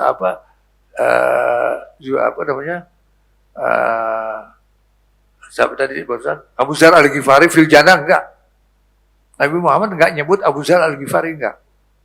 Kenapa? Ya, akal saya mengatakan Abu Dzar Al-Ghifari itu dia habis waktunya untuk ibadah, untuk kepentingan dirinya pribadi di akhirat, bukan di dunia, di akhirat. Di dunia dia tetap aja lapar. Nabi Muhammad yang bilang Siti Aisyah, Aisyah masih ada sisa makanan enggak? Enggak boleh ada makanan enggak habis, kirim ke masjid buat Abu Dzar Al-Ghifari. Umar Ibn Khattab pernah ngelihat seorang pemuda jam 8 pagi masih ada di masjid zikir, ya. Umar ini udah jadi khalifah. Toleh pun nanya, kamu jam segini masih ada di masjid, yang ngasih makan kamu siapa? Abang saya. Udah, bangun, pergi keluar, kerja kamu. Cari makan sendiri. Nah, jadi, orang yang bekerja untuk urusan duniawi, ekonomi, rumah tangga, apalagi urusan umat, urusan bangsa, itu lebih besar, lebih mulia, karena dialah yang akan menghasanahkan umat Islam di dunia. Kalau hasanah dia akan urusan pribadi, ya, urusan pribadi, sholat tahajud, saum sunat, zikir, subhanallah, subhanallah azim, itu kan untuk di akhir, buat dia pribadi. Itu pun kalau dia ikhlas, sholat jamaah, ada imam, bacaannya bagus, suaranya bagus, bacanya surat panjang, tapi dalam hatinya, siapa nih yang imam?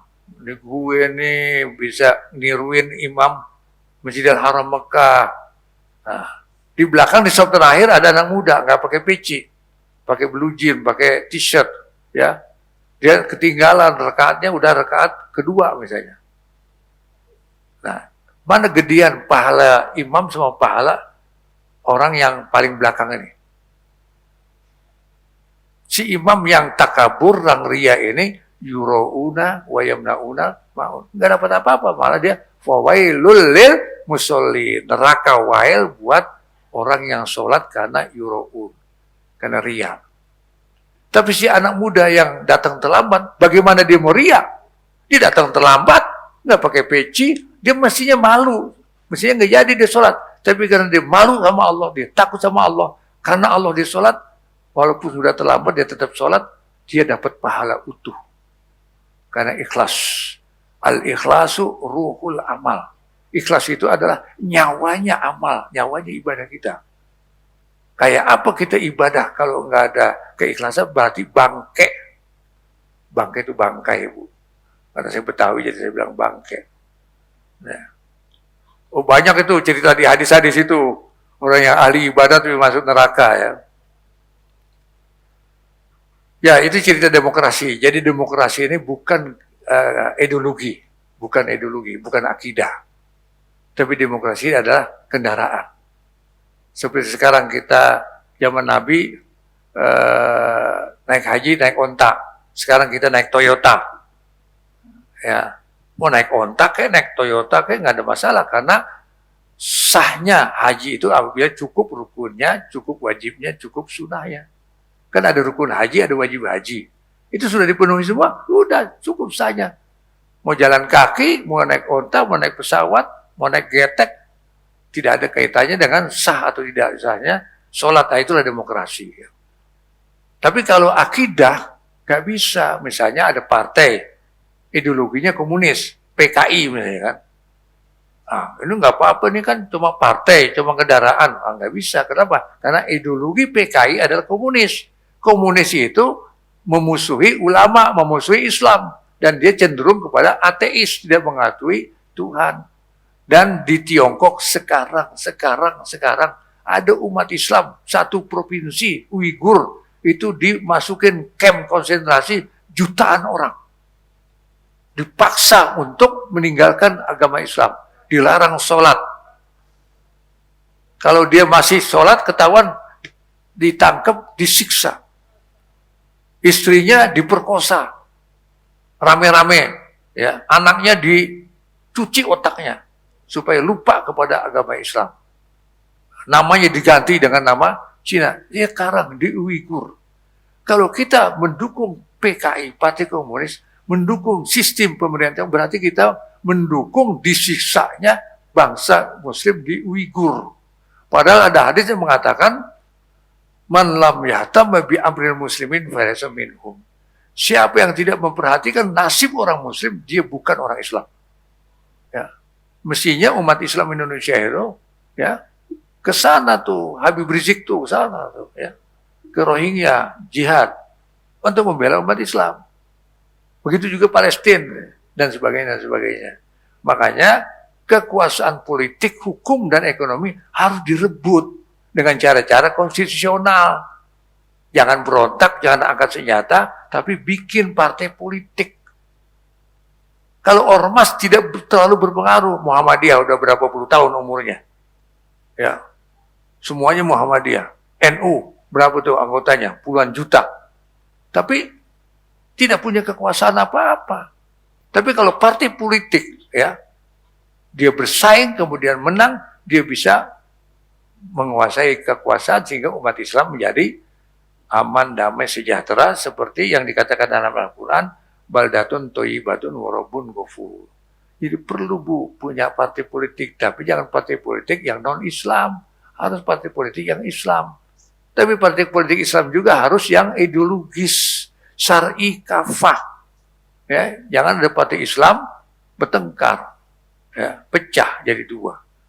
Nah, bagaimana kita memilih partai Islam yang ideologis, syar'i dan kafah? Insya Allah ada. Insya Allah ada, ya. Tapi sedang kita bangun, ya. Susah membangun sesuatu yang bertentangan dengan lingkungan itu berat, ya. Seperti Nabi Muhammad dalam periode Mekah, dia sendirian, susah kali kan? Partai itu namanya partai dakwah. Partai dakwah. Dia partai ideologis yang syar'i dan kafah. Ketuanya harus ulama. Ya, istri ketua pengurus partai itu wajib berjilbab. Pokoknya harus syar'i semua. Rekening banknya harus di bank syar'i dan seterusnya, seterusnya. Masih ada ya? Ini cerita demokrasi sih jadi Ustadz, panjang. Ustadz. Waktunya masih ada nggak? Udah habis? Hah? Tadi saya Habis waktunya ya? Ini terakhir nih. Ustadz, tadi saya kan mau nanya satu lagi belum. Iya, coba apa? Iya. Orang tua zaman dahulu itu kan nyirih. Nyirih itu kan pakai tembakau ya. Tembakonya itu untuk nyisirin gigi. Nah, itu bagaimana, Ustadz? Nyirih. Makan sirih. Iya. Orang sekarang makan sirih nggak? Nggak, berarti makan sirih itu sebelum Islam, jahiliyah. Itu Nah, ikutin orang jahiliyah gitu ya, Ustaz? Iya, karena kan makan sirih itu dari India, Bu. Oh, bukan. India itu Hindu. Oh, iya. Dulu Indonesia ini Hindu sama Buddha. Nah, sebelum datang Islam, mereka makan sirih. Pakai tembakau kan? Iya. Ya, syukran Ustaz ilmunya. Ya. Jadi jangan niru Hindu ya. Ustaz, Jangan niru kan Hindu. saya nanya untuk orang Nah, ini yang terakhir ya. Mau tanya dong Ustaz. Ustadz, anak gadis saya usia 37 tahun, tapi belum menikah. Apa yang harus dilakukan sebagai orang tua? Harus mencarikan calon suami buat anaknya.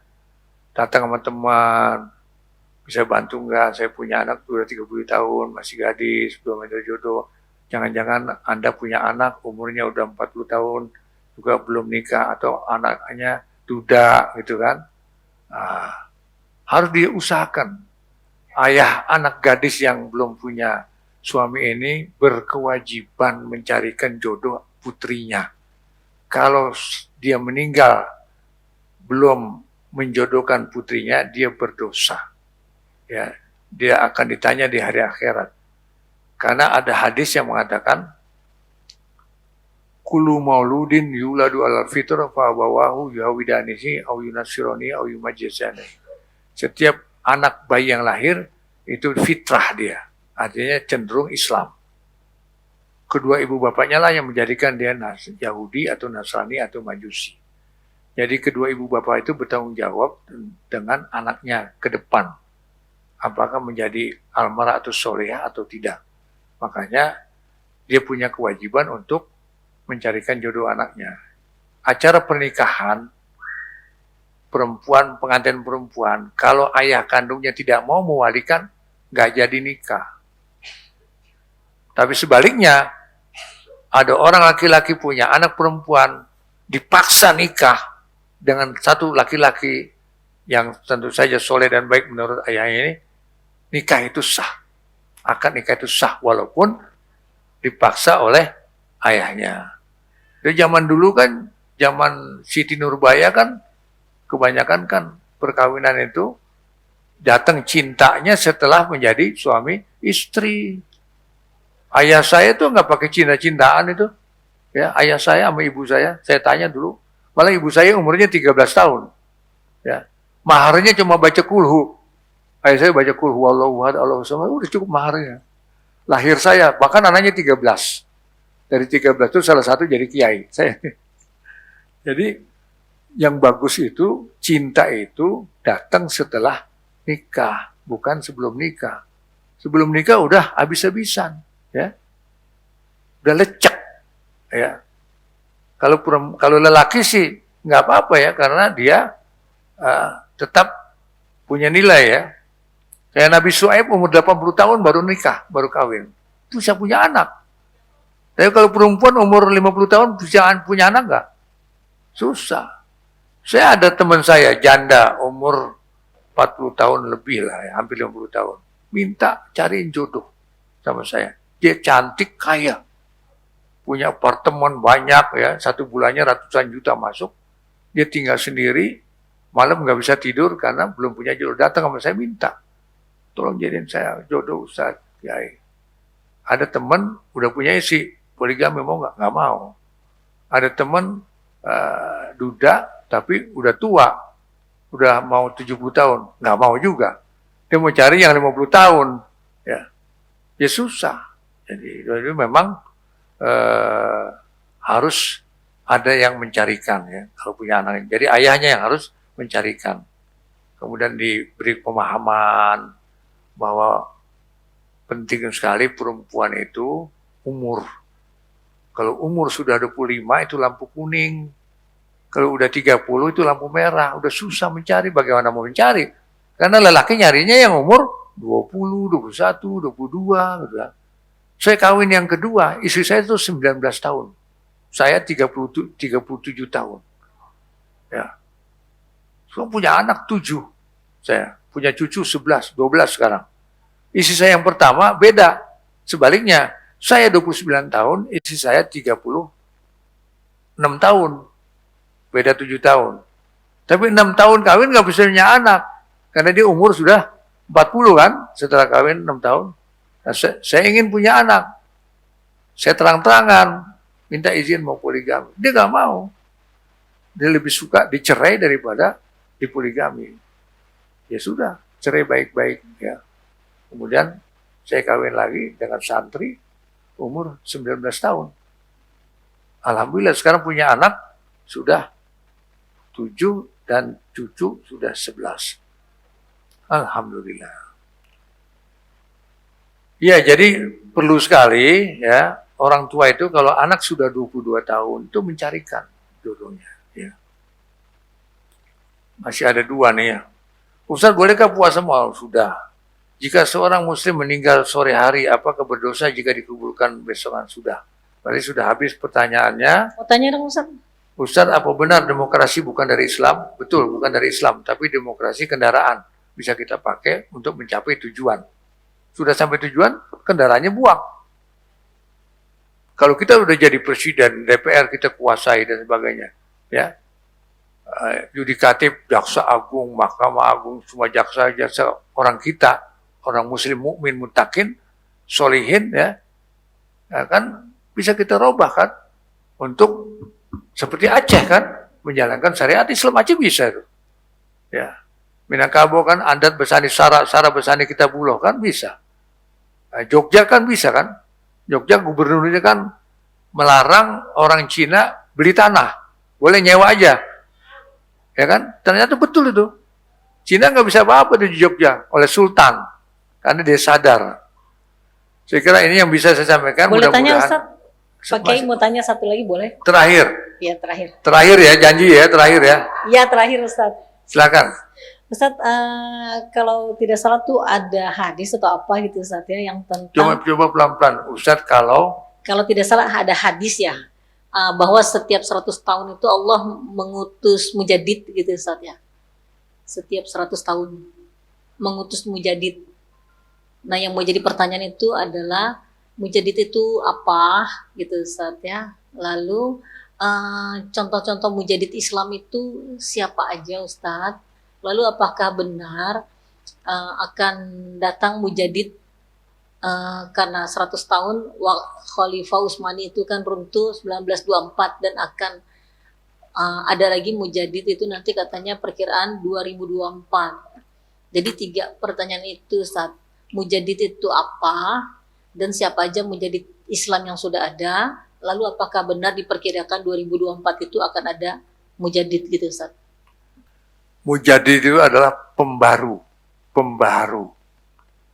Ya kan, zaman Nabi, setelah Nabi wafat, Islam itu makin redup, ya. Kemudian hampir mati apinya, Allah takdirkan lahir mujadid. Seorang yang akan memperbaharui, mengadakan reformasi dari ajaran Islam pada zaman Nabi setelah sahabat. Jadi itu generasi ulama salaf, ulama yang terdahulu, ulama sesudah zaman sahabat. Nah, kemudian setelah itu Islam tuh jaya, kemudian redup lagi, maka muncul lagi mujadid yang kedua setelah 200 tahun. Begitulah seterusnya sampai mujadid ketiga, mujadid keempat, kelima, dan keenam.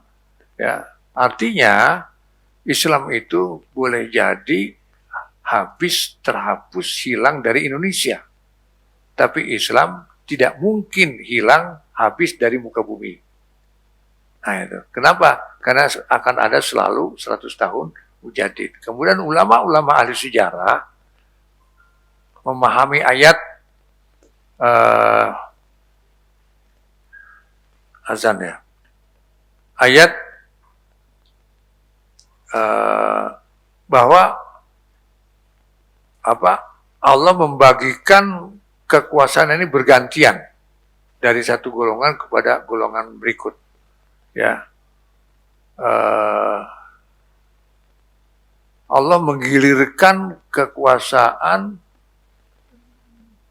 di antara kaum yang banyak itu bergantian. Ya, saya lupa matan ayatnya aja. Tapi ayat itu ada. Nah, kemudian ulama sejarah mempelajari sejarah, melakukan penelitian, mereka menghitung bahwa pergantian di antara golongan umat oleh Allah itu yang sudah terjadi selama 700 tahun. Jadi 700 tahun dari zaman Nabi Muhammad masih hidup, Islam itu naik, maju, tinggi berkembang sampai menguasai dunia. Dulu kan Amerika belum ada kan, Australia belum ada kan, menguasai dunia. Nah, itulah zaman Nabi Muhammad sampai kepada Khalifah siapa begitu ya, Utsmani.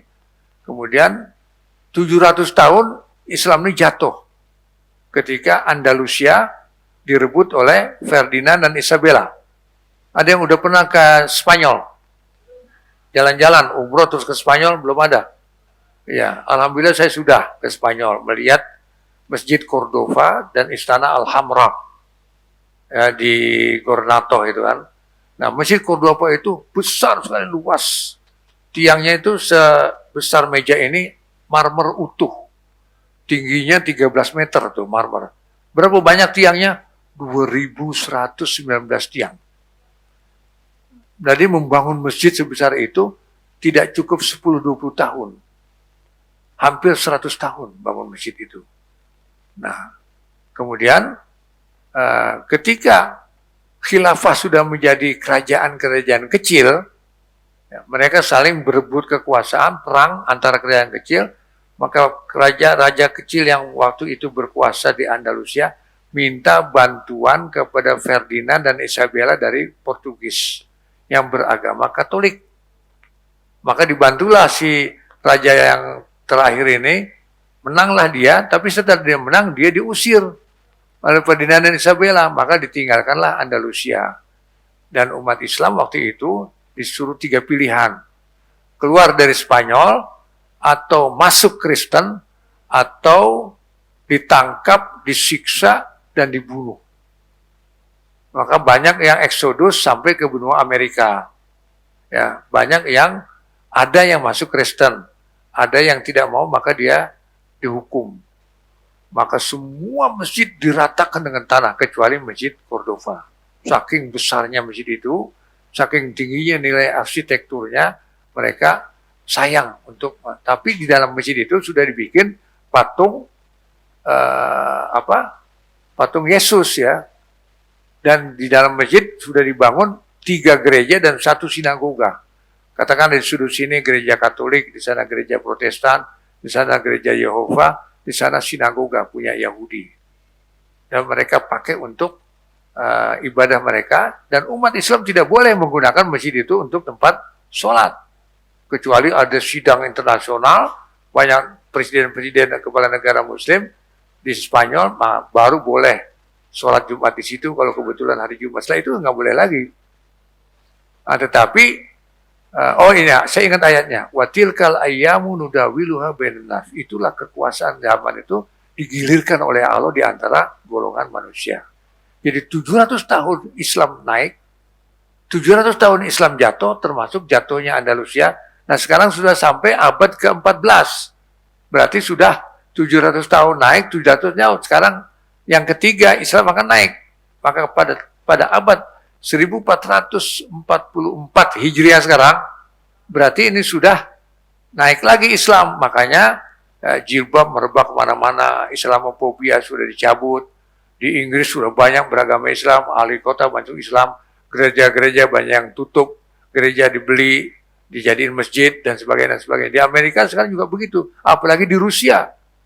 Berarti ini sudah penggalan 700 tahun yang ketiga. Berarti ke depan ini masa cemerlang umat Islam, masa kejayaan umat Islam.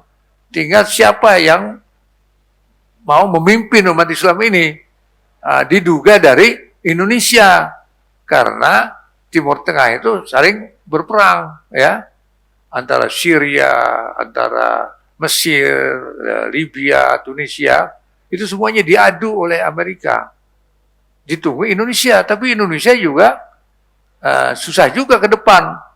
Tetapi kalau Allah menginginkan, tidak ada yang mustahil. Kalau Allah betul watilkal ayyamu nudawiluha bainan nas itu, sekarang giliran Indonesia memimpin umat Islam sedunia termasuk Timur Tengah, apa salahnya?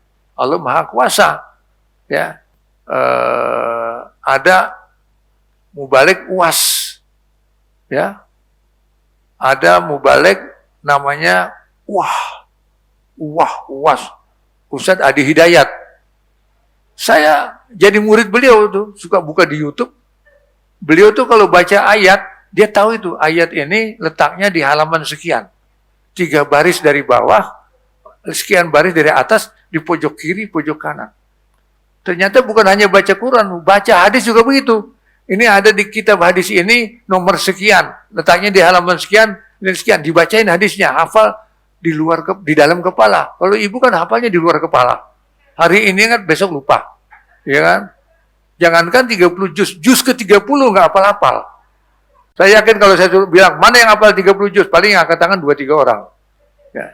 Yang banyak juz ke-30. Ya. Nah, jadi ini merupakan satu pemandangan baru. Insya Allah ke depan Islam akan dipimpin oleh Indonesia. Tapi sayangnya ada aja tuh godaannya, gangguannya apa? Muncul Islam Nusantara. Ya, berarti mereka merasa Islam Nusantara lebih baik daripada Islam Arab. Padahal Nabi Muhammad orang Arab. Quran bahasa Arab. Semua ilmu Islam itu bahasa Arab. Dan mereka sendiri yang menjadi pimpinan di Islam Nusantara ini, sekolahnya di Mekah. Nggak bayar. Ya, dikasih beasiswa. Dia pulang mengatakan bahwa Islam Nusantara yang benar, yang bagus. Di sana Islam benar juga, cuman kalah sama kita kan begitu. Nah ini hambatannya. Tapi kalau Allah mau, ya Allah dalam hadis mengatakan bahwa setiap 1 abad akan ada pembaru, akan ada mujaddid. Mudah-mudahan mujaddid yang akan datang dari Indonesia. Ya, mujaddid yang akan datang dari Indonesia, insya Allah Indonesia akan memimpin Islam di dunia ini, karena sebetulnya sangat mungkin Indonesia negara besar, makmur, subur, ya, terdiri daripada pulau, punya sinar matahari yang cukup, bahkan lebih, punya lautan 2/3, kekayaan lautan lebih banyak daripada kekayaan daratan. Di darat kita punya kayu, punya hutan, punya buahan. Bu, pisang aja di Indonesia itu berapa macam? Ada pisang Lampung, pisang Raja, pisang Ambon, pisang Tanduk, pisang Kepok, pisang Kapas, pisang Seribu. Di Arab nggak ada pisang. Pisang dia cuma satu jenis, import dari Somalia. Eropa apa punya pisang? Nggak punya dia. Kopi nggak punya dia. Teh nggak punya. Eropa tuh. Ya, alhamdulillah saya walaupun Ustadz kampung, saya sering ke Belanda, mampir di Belgia, ke Jerman, ke Inggris. Saya tahu semua itu. Ya, kalau musim dingin Bu, ya kita mau jajan nih susah. Kita harus begini-begini cari restoran tuh hanya ada di daerah tertentu. Kalau di Indonesia kan, masya Allah, kita iseng, tahu-tahu di depan bakso, bang mampir bang, berapa? Ada titik kue putu, ya. Apa itu? Kerak telur. Kalau di Eropa susah, lapar kita walaupun punya duit. Nah, Indonesia ini surga, ya surga dunia sebetulnya. Tapi jangan salah manajemen. Karena Quran juga bilang anal ardo yarisuha ibadiyas sholihun. Bumi ini seyogianya diwarisi oleh hamba-hambaku yang soleh. Jangan sekedar Islam jadi pemimpin. Dia belum mukmin. Nah orang Islam itu kan bisa fasik, bisa zani, bisa korupsi dan sebagainya. Nah, mestinya cari pemimpin itu yang mukmin. Saya kira udah lewat waktunya dan juga sudah merembet kemana-mana ya. Jadi mudah-mudahan jadi ilmu yang bermanfaat buat kita semua, terutama kita tingkatkan. Kalau sekarang kita masih Muslim, besok kita sudah jadi mukmin. Lusa kita jadi muttaqin, ya. Lusa lagi kita menjadi siddiqin, masya Allah, ya. Harus begitu supaya sesuai dengan asar ulama mengatakan, man kana yaumuhu khairun min amsi fa huwa sa'idun. Siapa yang hari ini lebih baik daripada kemarin, dia berbahagia. Lebih baik apanya? Imannya dulu, baru yang lain-lain. Kemudian ibadahnya dan sebagainya. Ibadah kita biasanya kan ibadah mahdoh aja tuh. Sekarang lengkapi dengan ibadah ghairu mahdoh. Apa ibadah ghairu mahdoh? Berumah tangga, menjadi ketua RT, berdagang di pasar, menjadi organisasi, ya, menjadi lurah, menjadi camat, itu semua ibadah ghairu mahdoh. Ibadah umum. Nah, itu harus lebih baik. Kemudian riwayat itu di asar itu dilengkapi dengan man kana yaumuhu aswa min amsi wa ghaduhu aswa min amni fa huwa maghbunun. Siapa yang hari ini lebih jelek daripada kemarin dan besok lebih jelek daripada hari ini, dia itu maghbun. Apa itu maghbun? Ternyata maghbun itu artinya rugi. Ya, kalau dia pas hidup modalnya 10 juta tapi rugi terus, pas mati habis, nggak ada modal buat bekal di akhirat. Nah kita cari yang untung. Bagaimana?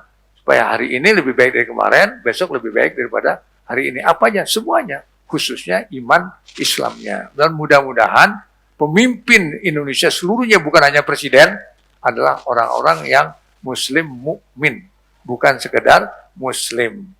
Ya, karena kalau muslim itu bisa saja dia korupsi, bisa saja dia berbohong, bisa saja ingkar janji, tapi kalau mukmin nggak mungkin. Saya periksa di Quran itu allazina amanu wa amilus sholih itu ada 50 tempat. Allazina aslamu hanya ada 4 tempat. Itu pun artinya bukan orang Islam. Orang yang berserah diri kepada Allah. Coba periksa Bu di Quran. Selalu amanu wa amilus sholihat, amanu wa amilus sholihat. Tidak ada aslamu wa alimu. Kayak orang Islam yang berilmu, nggak ada. Tapi orang mukmin yang mengamalkan ajaran Islamnya. Sekarang kalau ibu punya anak pesantren di Jawa Timur, di Jawa Tengah, datang nengokin, ketemu kiai, kiainya lebih muda, ibu cium tangan, ya, atau ustazah lah ya. Kalau bapak cium tangan sama kiainya, kiainya lebih muda. Kita tanya, Pak, yang bapak hormati sampai cium tangan buku-buku itu, apanya Pak? Ilmunya, bukan amalnya. Padahal amanu wa amilu, ya, beriman dan mengamalkan Islamnya. Nah kalau dia mau mengamalkan, nggak ada ilmunya, apa yang mau diamalin? Jadi tetap saja nuntut ilmu, tapi bukan sekedar menjadi orang berilmu, tapi orang yang mengamalkan ilmunya. Ya, makanya mau tidak mau kita harus merubah diri kita dari asalnya hanya melaksanakan ibadah mahdoh. Sekarang kita harus melakukan perintah beriman dan beramal soleh. Amal soleh itu bukan hanya ibadah seperti sholat, zakat, haji, tapi amal soleh itu semua kegiatan yang bermanfaat dengan umat di dunia. Karena doa Rabbana atina fid dunya hasanah itu lebih dulu, baru di akhirat. Kalau akhirat sih gampang, itu urusan pribadi. Ya, baca aja subhanallah bihamdi subhanallah aja pahalanya sebesar langit bumi.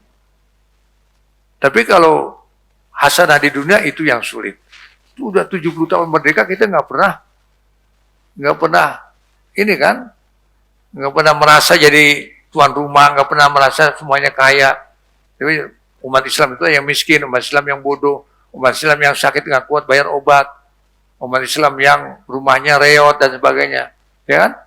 Nah, bagaimana supaya berubah? Ya itu harus kita berusaha keras, ya, urusan dunia ini berubah supaya kita betul-betul hasanah di dunia, bukan hanya berdoa tapi kita juga berusaha, khususnya dalam urusan politik supaya kita menjadi tuan rumah di negeri sendiri, ya.